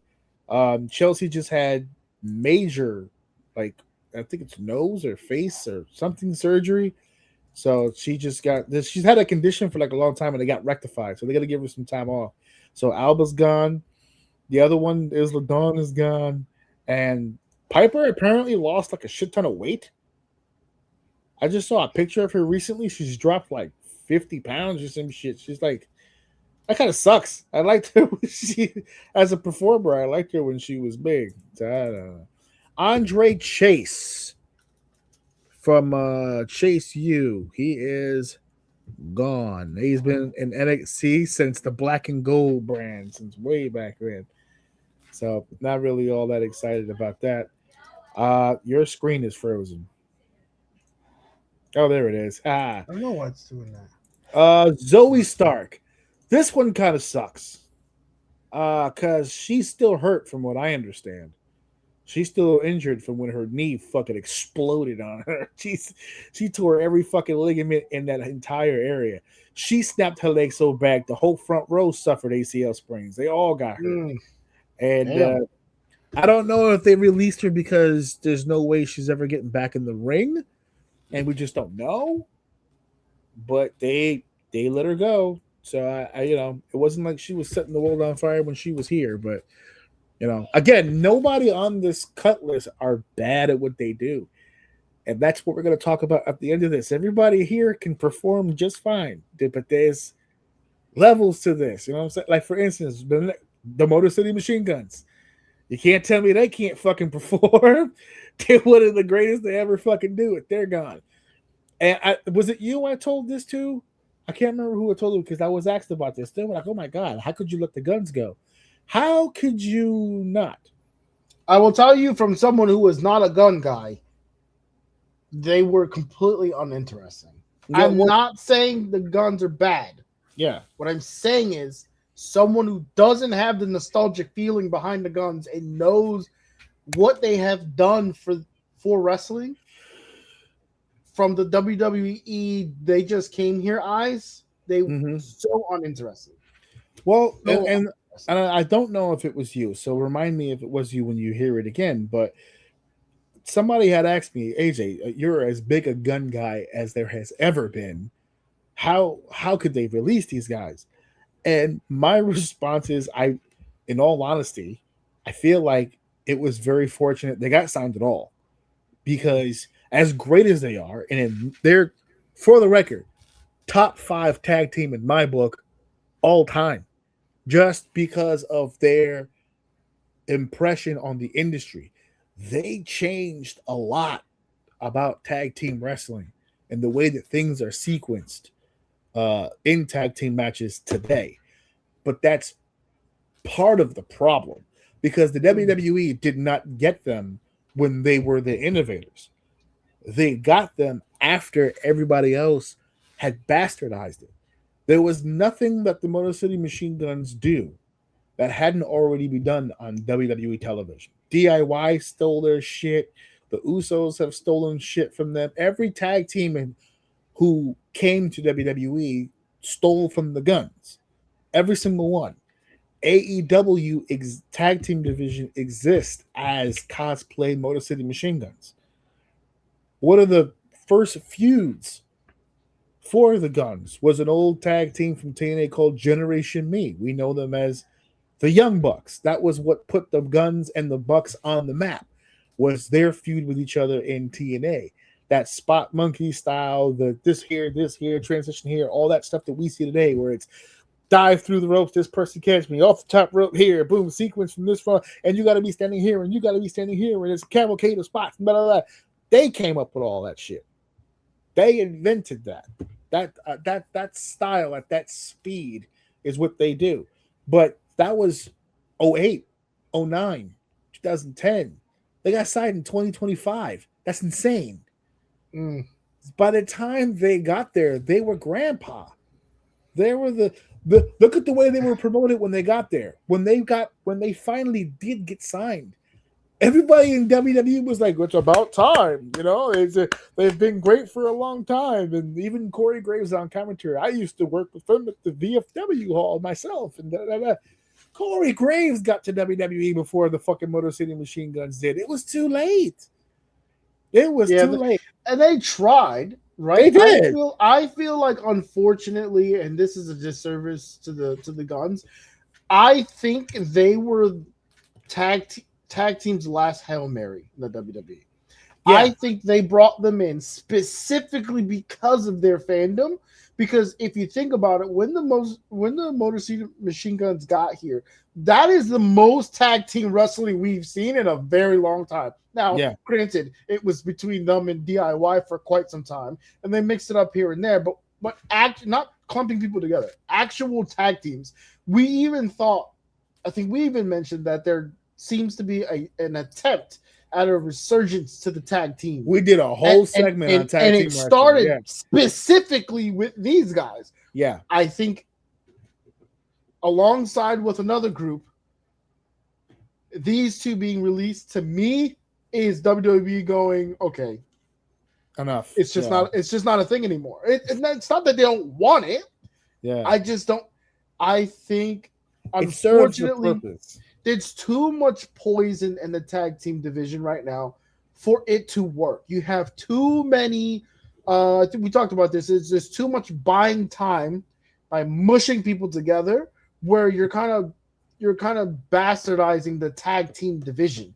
You're putting tag team titles on people, and they don't really have opponent. They're not even running tag team angles with the tag team titles. You just have people with the titles. That's it. And every once in a while, someone will come up and go, "We want to take those," and then we'll have a tag team match. But there's no. It's just not there. And I think the Guns were that last Hail Mary. If anyone can do it, it's got to be the Guns. It was unsuccessful. No fault. Not for lack of trying. Yeah, they tried. They walked into a job that was upside down. No man can fix this. They were really put in a position where, like you said, they were basically assigned to save the division. But they were assigned to save a division that they don't focus on. It's something that they have because it serves a purpose, but it's not a focal point ever. What you just described 2 seconds ago is what we're doing now with the Vision and the Street Profits on Raw, where we have 2 guys with belts, and then 2 guys just showed up and said, "We want those belts." That's it. That's all that it ever really is. So yeah, they were put in a really bad spot, and hey, they're still. It doesn't hurt their legacy in my goddamn eyes. They're still 2 of the best of all time. This is not a knock on them at all. I mean, look at. I'm glad I can finally call them former WWE Tag Team Champions. That's all that. I mean, look at Penta and Phoenix. Yeah. Are Alex and Chris willing to split? Because I'm sure they could work something out. We could try something, but no, I think they only wanted them as a team. I don't think these guys have been working together for so long. I could imagine they have no interest in splitting because they can get work up. They are who they are. I'm not. I don't think they would be opposed to splitting because they've done it before. They spent several years not together. About a year or 2 before the WWE signing was their reunion, because up until that point, okay. Well, then that piggybacks on exactly what we were talking about. They were brought in for a reason. I think personally, because when they got back together, I thought it was odd because I had heard there was a falling out. And then Saban went to go do one thing. Shelley became TNA World Champion, so he was doing his own thing.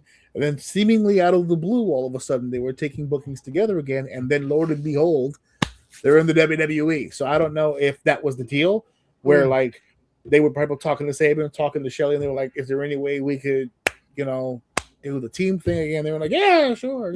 The money's right. Let's do it. So let's fucking go." And they gave it a shot, and they tried their best to save a division that it's an unfair position, because you can't save a division they don't give a shit about. They don't care about the fucking division. They never have. They haven't in years. I would argue the division doesn't exist. I just it doesn't. It's not there. It's not. You have a few lingering tag teams, but again, they're gonna start showing up. They're gonna start showing up on this list. Yeah. You're either gonna split. You're either gonna split and make it happen, or you're gonna get cut.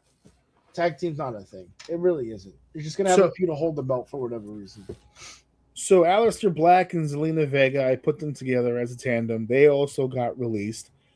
They're gonna have a very hard landing spot for them because I don't think AEW is a possibility for them.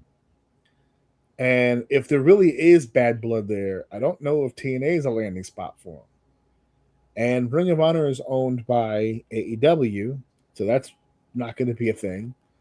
So any place that they wind up is going to be a little lower on the scale. We're talking MLW, maybe some Japan stuff. Maybe he goes back to Europe and does, calls them some favors. A lower scale.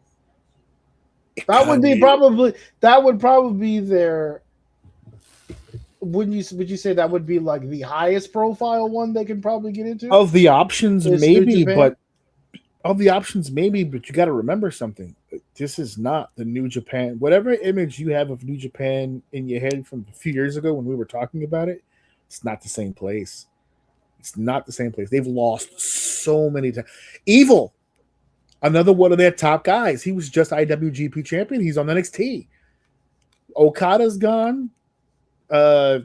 Naito is in another company. Will Ospreay's gone. They don't have anybody on the roster anymore that's making any international news. Their current champion is like some 23-year-old kid from here, or is he? Hold on. I don't think he's from here. Hold on. Who is the current IWGP champion? What's his name? Connors or something like that? Clark. I got my names all mixed up. Hold on a second. What's coming up? Oh, Callum Newman. He is 23 years old. Where the fuck is he from? He was one of the young boys, but he immediately.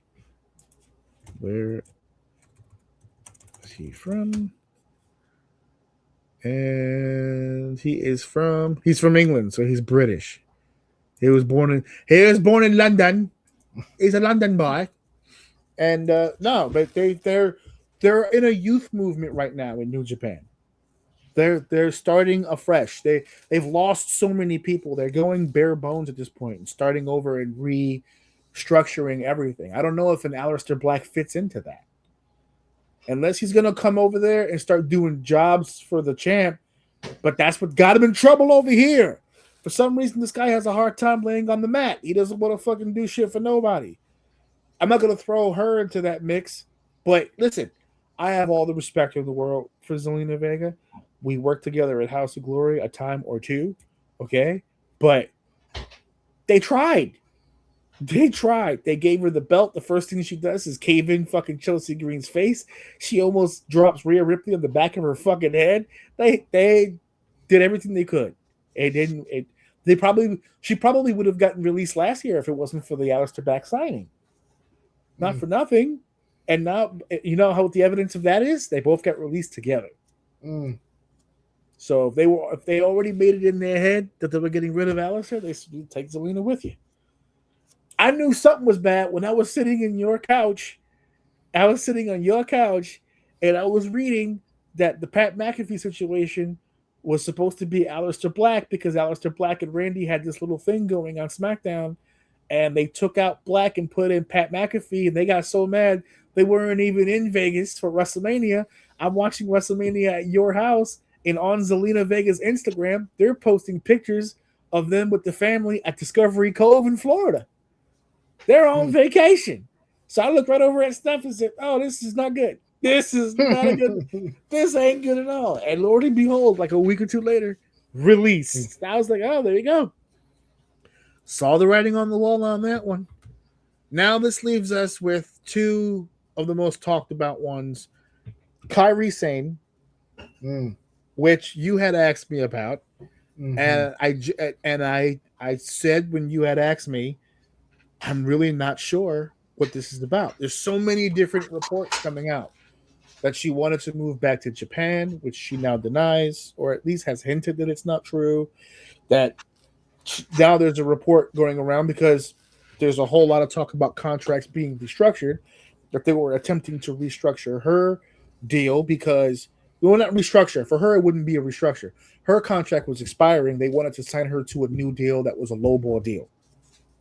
And she just decided to just not sign and just go back home, which killed her dead in the middle of a storyline, which they probably assumed, well, she's in the middle of a story, she'll at least do a temporary, no, this is what it's going to be. I guess I'll just go. And that's it. So that we were building toward such an awesome payout too. Yeah. Such which a phenomenal payout. Which we didn't even get a chance to talk about the fact that Backlash is this weekend. And they have an Asuka Io Sky match, which a lot of people are suggesting probably was supposed to be Asuka and Kairi Sane. Because if it wasn't, because this makes sense. This doesn't feel like a pivot. But I think, if I'm guessing, the Kairi Asuka thing would have probably started here. Right. Something would have happened here. I think there was supposed and then there would have been. I think Kairi was supposed to turn out Asuka at Mania, not in the match per se. It probably didn't need to be in a match, but they were supposed to be that moment, which led to the Backlash match. But now there's no Kairi Sane, so I guess they figured we'll just put the other Japanese lady in there and figure it out. But she's gone, and that's it. This isn't her first time being released. This is time number 2. So who knows? Let's leave the door open for possibly down the line. Who fucking knows? But she's gone. And that leads us to our final conversation piece, The New Day.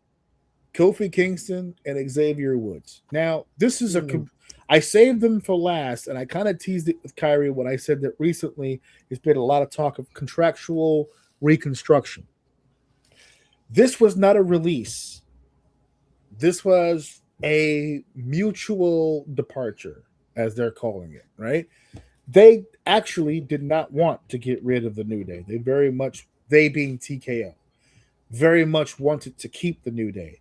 As we all know, superior merch movers is New Day. They're Hall of Fame worthy alone on just all the fucking why not merch. Hold on. The marathon just year after year on the merch. They've obviously been very successful on camera with their characters, with promos and storylines and matches. Kofi Mania, the longest reigning tag team champions of all time. They have done all these things. Now, to answer the question that you just asked, why not pay them? They did. They just recently re-signed last year in 2025 that was supposed to take them 5 years to 2030. They were supposed to be signed till 2030.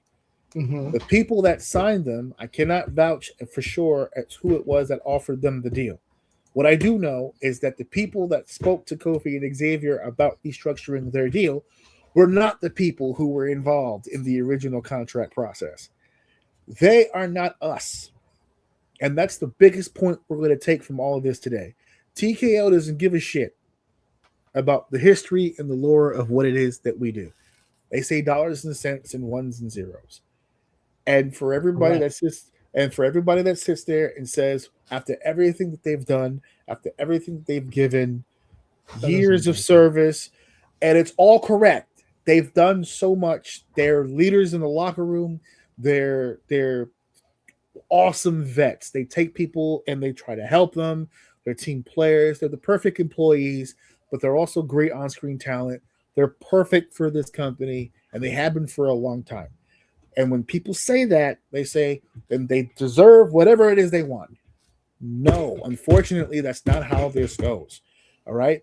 The New Day has not worked pro bono up until this point. They've had contracts. They've been paid. They have received money every step of the way. I don't agree with letting them go.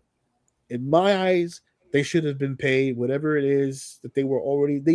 In my eyes, we already had a deal in place. Whatever it was that they were offered in the contract that they had, they were happy with because they signed it. So I'm not even sitting here saying you should pay them more. No, I'm saying you should have just stuck with the fucking agreement you had. It's not like New Day is going to bankrupt you in the next 5 years. Okay, they're not on TV as much. Okay, they're not doing as much. But that doesn't mean that can't change. That's a booking decision. Book them into better positions. It's not like they haven't proven. Where, though, with no tag team? They're a tag team. Which leads us to the next problem. And up until recently, if I'm not mistaken, they were doing quite a one-on-one work. Right, because as you pointed out earlier when we were referring to the Guns, there's not a lot of emphasis on tag team wrestling. There it is. Oh my god, dude. It was like that's like 30 minutes later, bro. Oh my god, dude. I've been so focused. I've been trying to get that out for like 20 minutes. All right, go ahead. Oh my god, I think there's another one behind it. Oh my, I'm so happy right now. But and this is why they left, because nobody pays attention to their situation. You see what I'm saying? You said tag team, I sneezed. When you had mentioned with the Guns that it was already a dying division, there was nobody in the division that was more of a foundation for it than this team. So, if they're willing to part ways with them, all bets are off. It's never there. There's a lot of talk right now that they're trying to renegotiate Roman's contract at this point. Nobody's safe right now. They're selling everything from the canvas to they're cutting up pieces of the canvas and selling that. They're putting Slim Jim on the table. We've got 1,000 ads per show. And if there's anything better than doing sponsorship where brings money in, is cutting costs so that money means more. And unfortunately, that's going to go toward the staff. Now, in this particular, again, I'm not for this, but business 101, a contract is not for what you've done. A contract is for what you will do. It's a prediction on what kind of income I am going to make off of your services. That's what a contract is. If you've been great for 10 years, I don't give you a 5-year deal because you were great for 10 years. I give you a 5-year deal because you're going to be great for the next 5 years. A lot of people don't look at it that way. No, they see it as a fucking reward, which it's not. Right. But the best way to kind of think about contracts is if I'm paying you $5 million to do something, I'm anticipating almost like a tenfold on that. Like a business, if I'm going to give you X amount of mil, I'm probably going to get a larger number than that in return. So yes, I'm going to give you this 10, 20 million. I'm looking to get 60, 80 out of your whatever I'm paying you. I'm going to get that return back. I know a lot of people don't look at contracts that way. I tried to explain that to independent wrestlers when they're coming up in the system and they're trying to figure out where should I base my fee, because there's some people, I want $100. All right, fair. Am I going to make 200 off of you? Because where is the 100 coming from? I'm not going to donate $100 to you so that you can go wrestle in the ring. Like that's not going to work. It's I was always taught it's the rule of double, right? If you can't double my money, what are we doing? Because it's okay. I'm going to pay you $50. That's what you want. You want $50 from me. So the rule of double would indicate that in order for the $50 to make sense, I have to make $100. So if I'm running a wrestling show, and let's say I'm doing a cheap show, $10 a pop, $10 a seat, right? That means for my $50 to make sense to give you, I need to make $100. So if each seat is 10, I need to sell 10 seats to make your fee make sense. Will 10 people pay me to come see you? Because if not, then the 50 doesn't really make a whole lot of sense now, does it? Now, there's another way to see it, where I can pay you the 50 now because I know on this show I won't make $100, but I'm going to lock you into that 50 moving forward. And then I'm going to promote you and make it so that 10 people want to come see you. And now If you can't bring me 100 people, you can bring me 10. I see with you and what you do, I can get you to 100. So I'm going to pay you this much. Give me your likeness. I'm going to put you out there, and you are going to bring me 100 people by the time we get to the end of this contract. So you sign that contract, you are signing up for work. You need to put in the work.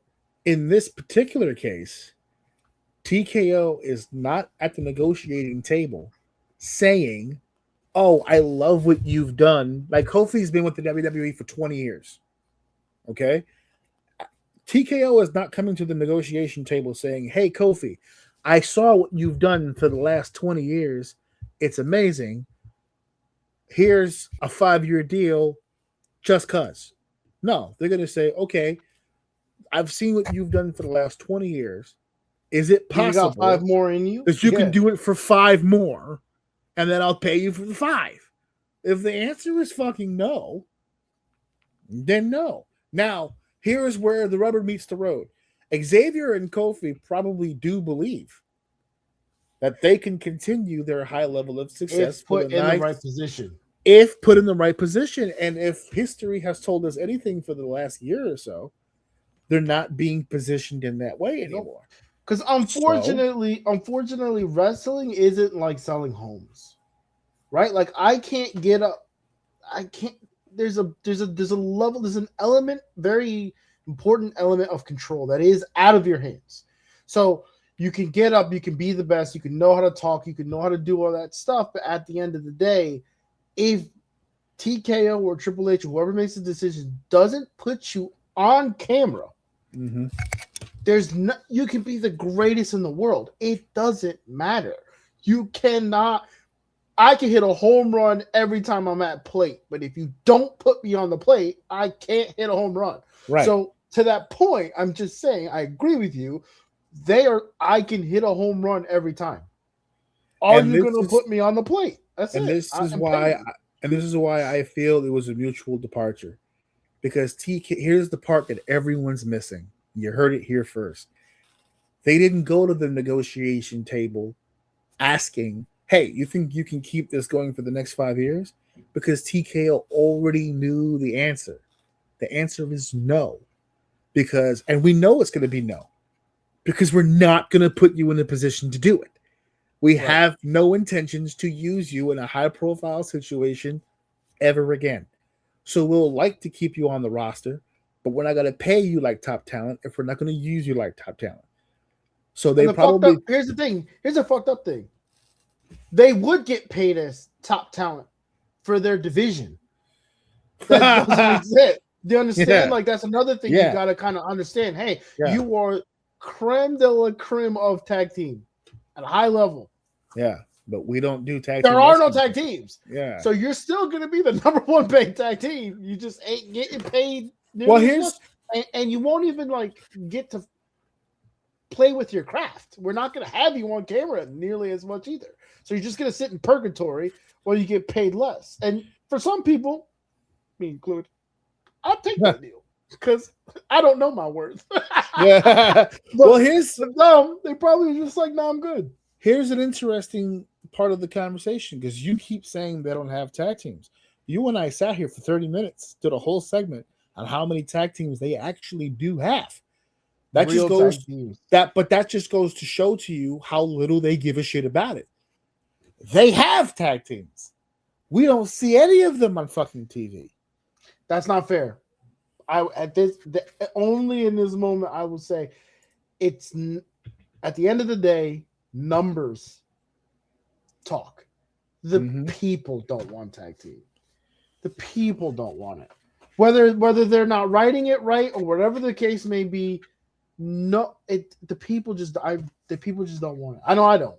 And now I speak for the people. I was gonna say now you're getting into deep water because the last part of the conversation, remember I said at the very beginning of the show, we're going to have to start walking people through the hard part. Remember I said it's time to eat your vegetables? You just nailed it on the head right there, and we're going to expand.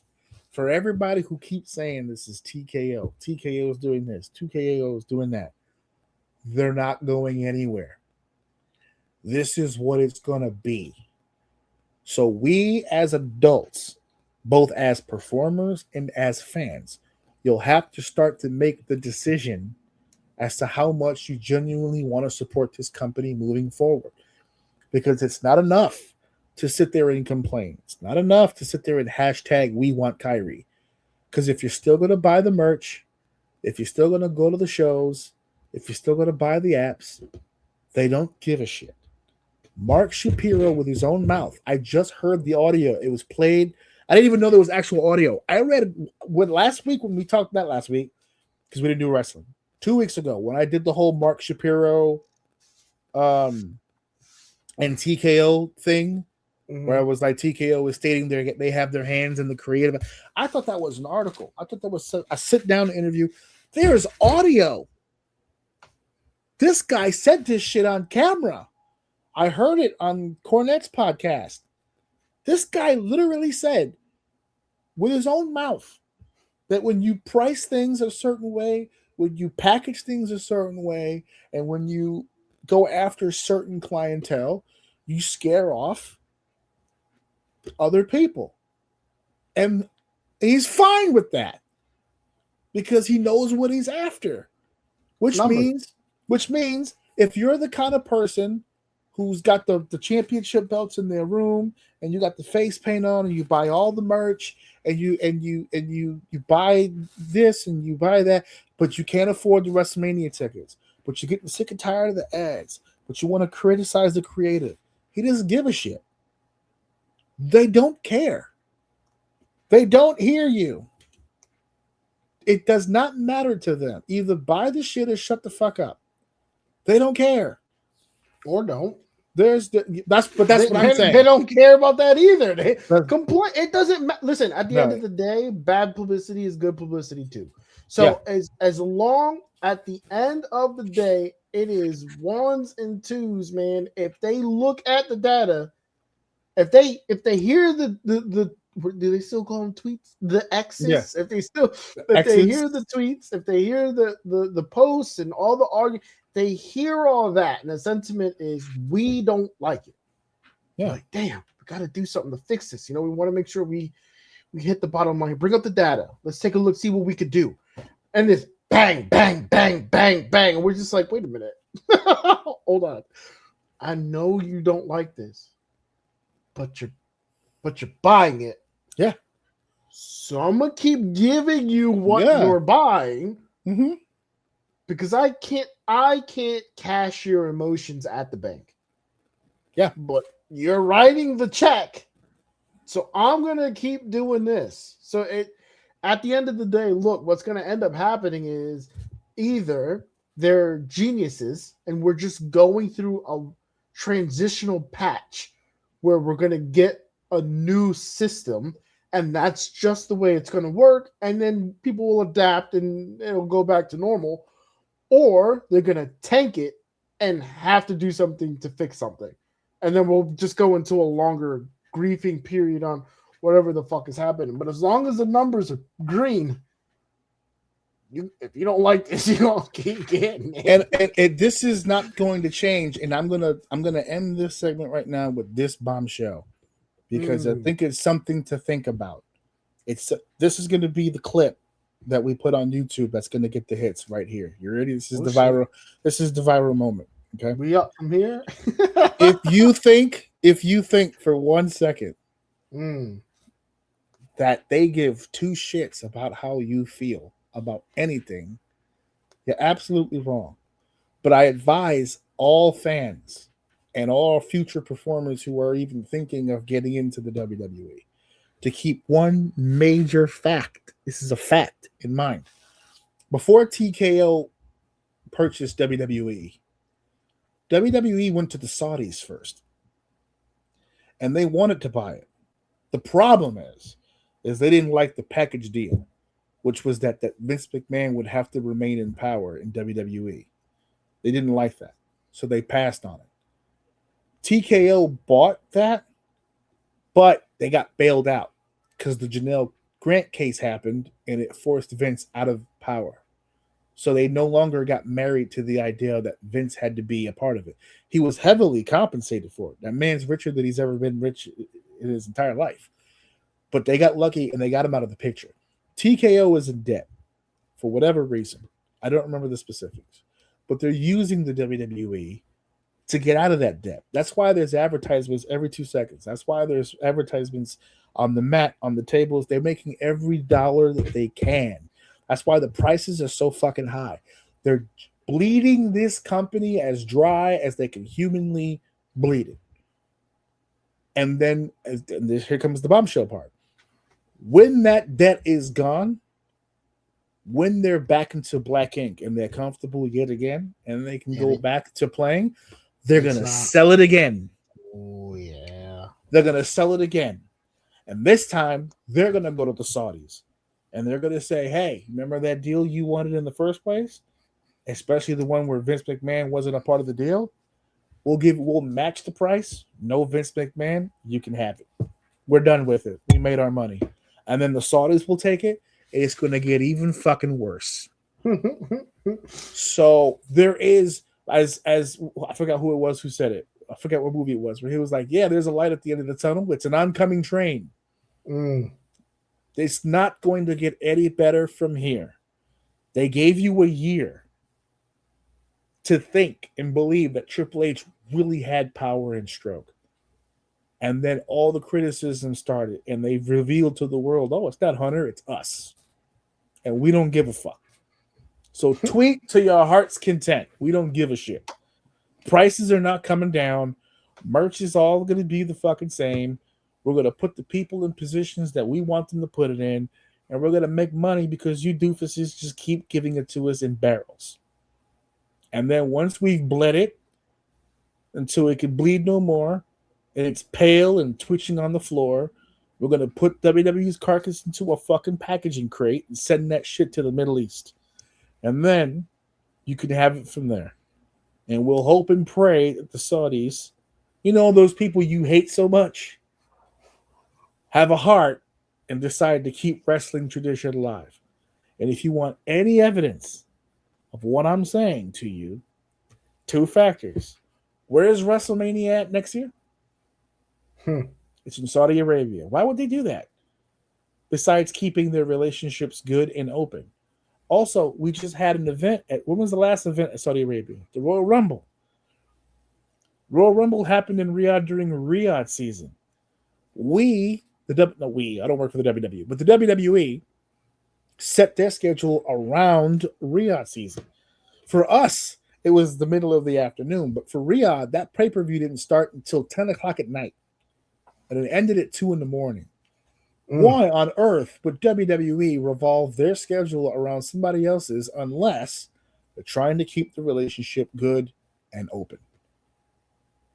It's a good faith tactic. They're keeping within good faith because they want that communication open so that once their debt goes away, they can offload it and they can stop being TKO and go back to being Endeavor. You know, the company that none of these wrestling fans had ever fucking heard of in their fucking life.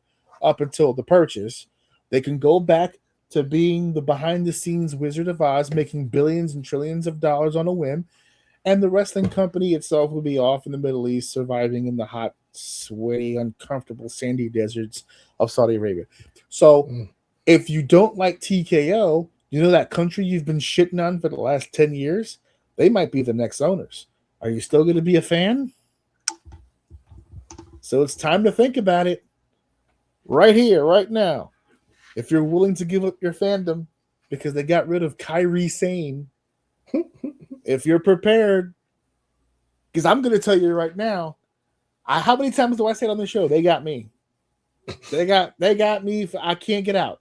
You're going to go to the motherfucking Saints? I'm going to sink to the bottom with this motherfucker. I'm chained to the wheel of the shit.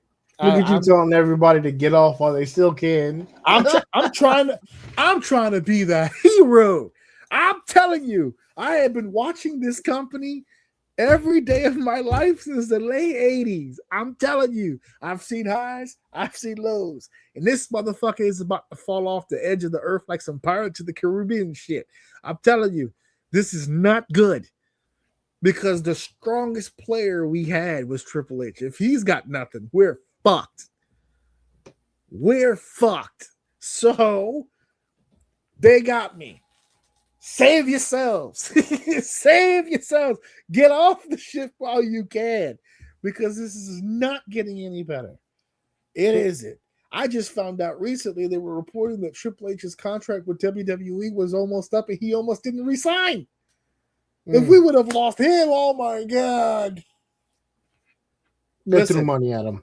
They threw money at him because they knew that would be a whistle. That'd be a, what do you call that? A whistle blow? Yeah, whatever. that would be Triple H walking away would have been abandoned ship. That would have been a red alarm. If your theory is correct, which I don't think it's far-fetched, that would have blew the top off of it. Yep. So they probably tried to lowball him or even keep him at his contract, to be honest with you, because but he obviously deserves more. The timing of this rumor now being released that he recently resigned with WWE, everyone's talking about fucking with the New Day. Everyone's talking about Roman Reigns. Where are we at when they're forcing Triple H to restructure? Nobody's fucking safe, bro. The fucking janitor in the building's like, wait a minute, what happened? Who's doing what now? Nobody's safe. Nobody. Ones and zeros. These guys didn't wake up wrestling fans, bro. They're not in this like we in this. They don't look at anybody on this roster and go, yeah, that guy's untouchable. All y'all motherfuckers could go. That's it. The New Day, I told my wife as an example, let's say the New Day was making $800,000 a year. They probably were making more, but let's say they were making $800,000 a year. And TKO goes, hey, we want to restructure the deal. Can you take $400,000? And they go, no, I'm not taking half. And they go, okay, so I guess it'll be zero. Like, what the fuck are we talking about? Well, that's talk. Listen, one or two things. They're either a lot closer than we think they are, and they're trying to do that last push. Like, maybe, can we do this? I know we're set up for 5 years. I'm not talking about New Day. I know we're projecting 5 years. Can we do this in 2? How do we do that? Oh, we do this, and this, and this. Okay, here's the thing. Here's the thing about wrestling that isn't the same about the NBA or the NFL. It's like there's a lot more talent in the NBA and the NFL and baseball that you can kind of bully people like that. Mm-hmm. You cannot just replace a Roman Reigns. No. You can't.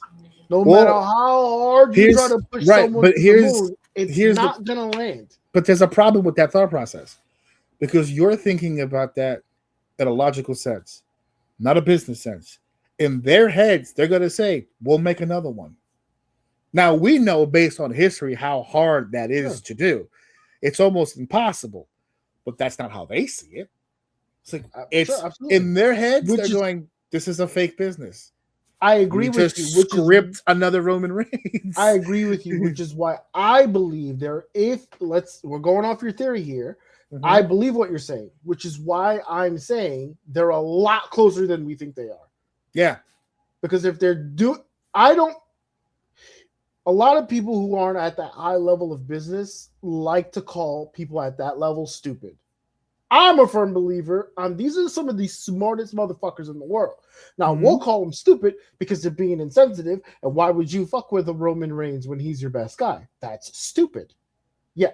No, they're not stupid. They see that it's in front of them. They know exactly what the fuck he is. He can go up there and talk all this shit he wants. You are a dollar amount. And at the end of the day, all I need is just this much more. If we're going off your theory, I just need this much more. Yeah. I'm going to need you to come down off of that, big guy, or I'm just going to leave. You just made it easier for me because now I'm going to get 2 years of feeding these people bullshit without your salary. Yeah. Let's say Roman's getting 10 mil. I'm making up bullshit numbers, right? Yeah. Let's say he gets paid 10 mil. They want to restructure him down to 5. And he says, no, I'm not doing that. Fuck you. I'm leaving. I'm up 10 mil. Yeah. You know what I'm saying? Like Exactly. they don't lose anything here. I And was again, willing to eat 5. I was gonna And listen. now I'm just gonna take all 10 mil back, Bro, I guess. I would have did this in 2 years with you at 5. I'm done tomorrow if you leave. So it's up to you. You're gonna resign? That's fine. Because some I'll contracts put the belt on anyone. It doesn't matter. I just need a little bit of time. That's all I need. Unless they have buyout clauses, because some contracts, in order for them to terminate the contract, they have to buy them out. But I don't think this is the case with these contracts. I think literally when you get released, you just get released. That's it. It's a done fucking deal. And the hilarious shit is a lot of these motherfuckers. A lot of these motherfuckers. Yeah, no, he wrote the book. He wrote some of these crazy ass contracts. He wrote the book on that one. They're still getting hit with the 90 days. Still. That's fucking insane. Vince ain't sounding so bad after all, huh? Yeah, there's a lot of motherfuckers crazy out here right now talking about, yo, Janelle Grant's a snitch, bro. What's happening? How did we wind up here, bro? There's actually, you're joking, but there's people online seriously saying, guys, we need to get Vince back. That's a real I'm not joking. Thing. You were sitting here when we watched the Hall of Fame and that place erupted. Thank you, Vince James. I called it. I am on Vince McMahon return watch. Now, again, if your theory is correct, that ain't never gonna happen. Yeah, so that's fine. But the people, they want him back, dude. They clamoring for it. Want him back. I'll take 5 more Cenas if it means he comes back. The more TKO makes decisions, the more the fans look at Vince and go, you know what? Water under the bridge. You know what? People make mistakes, right? Or whatever insensitive bullshit they come with. You know what? You're not that terrible a guy. I was in my feelings. He was no Hitler, right? Yeah, well, right, yeah. Who did Hitler fuck a few people? I mean, come on, dude.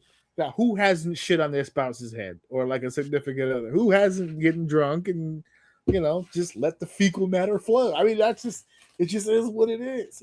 He shouldn't be held to this 1 or 17 different things that he did that was so terrible to this human being that would put him in jail if he wasn't a millionaire. Oh my God. There really are people that are doing this shit, but it is what it is. All right, guys. We are done with episode 354. A home run of an episode, folks. And you actually physically just facially tried to walk by that just now. He made his face.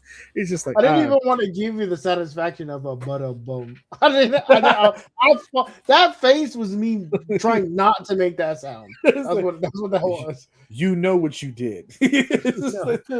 You know what you did. Mm-hmm. So we're good to go. Happy Mother's Day to everybody out there this weekend. I know we transitioned from sexual assault to Mother's Day, but so it's kind of what we do here. We connect the dots somehow back to optimism. But congratulations to everybody who is sticking it out, because I'm hearing a bunch of people did restructure their deals just to stay, and I guess we'll just try to make this whole situation work. Guys, I'm serious. I'm chained to the mast of this. I'm not going anywhere. Save yourselves. The life and boats and jackets are over here. I'm hearing it's crazy across the street, bro. They're doing some weird shit. Go ahead and enjoy yourself. Go ahead and do what you got to do, man. Because even I'm not crazy enough to go over there. It's such a weird extreme. There's such a wide chasm between these two products that I just... God damn it. They were supposed to be the ones, man. Oh my God. You were supposed to bring balance to the world. You were supposed to bring light, not you were supposed to destroy the Sith, not become them. Class. Yeah. May the 4th be with you guys. That was yesterday. All right, guys. We will see you next week. Thank you for listening. Thank you for downloading. Thank you for sharing. Oh, yeah, something else? No, I was just going to make a bold statement that might have actually gotten us canceled, but I stopped. I'm not worried about canceled. Imagine that shit. I mean, hot take, man. I kind of think the first 3 prequels of Star Wars was better than the original 3.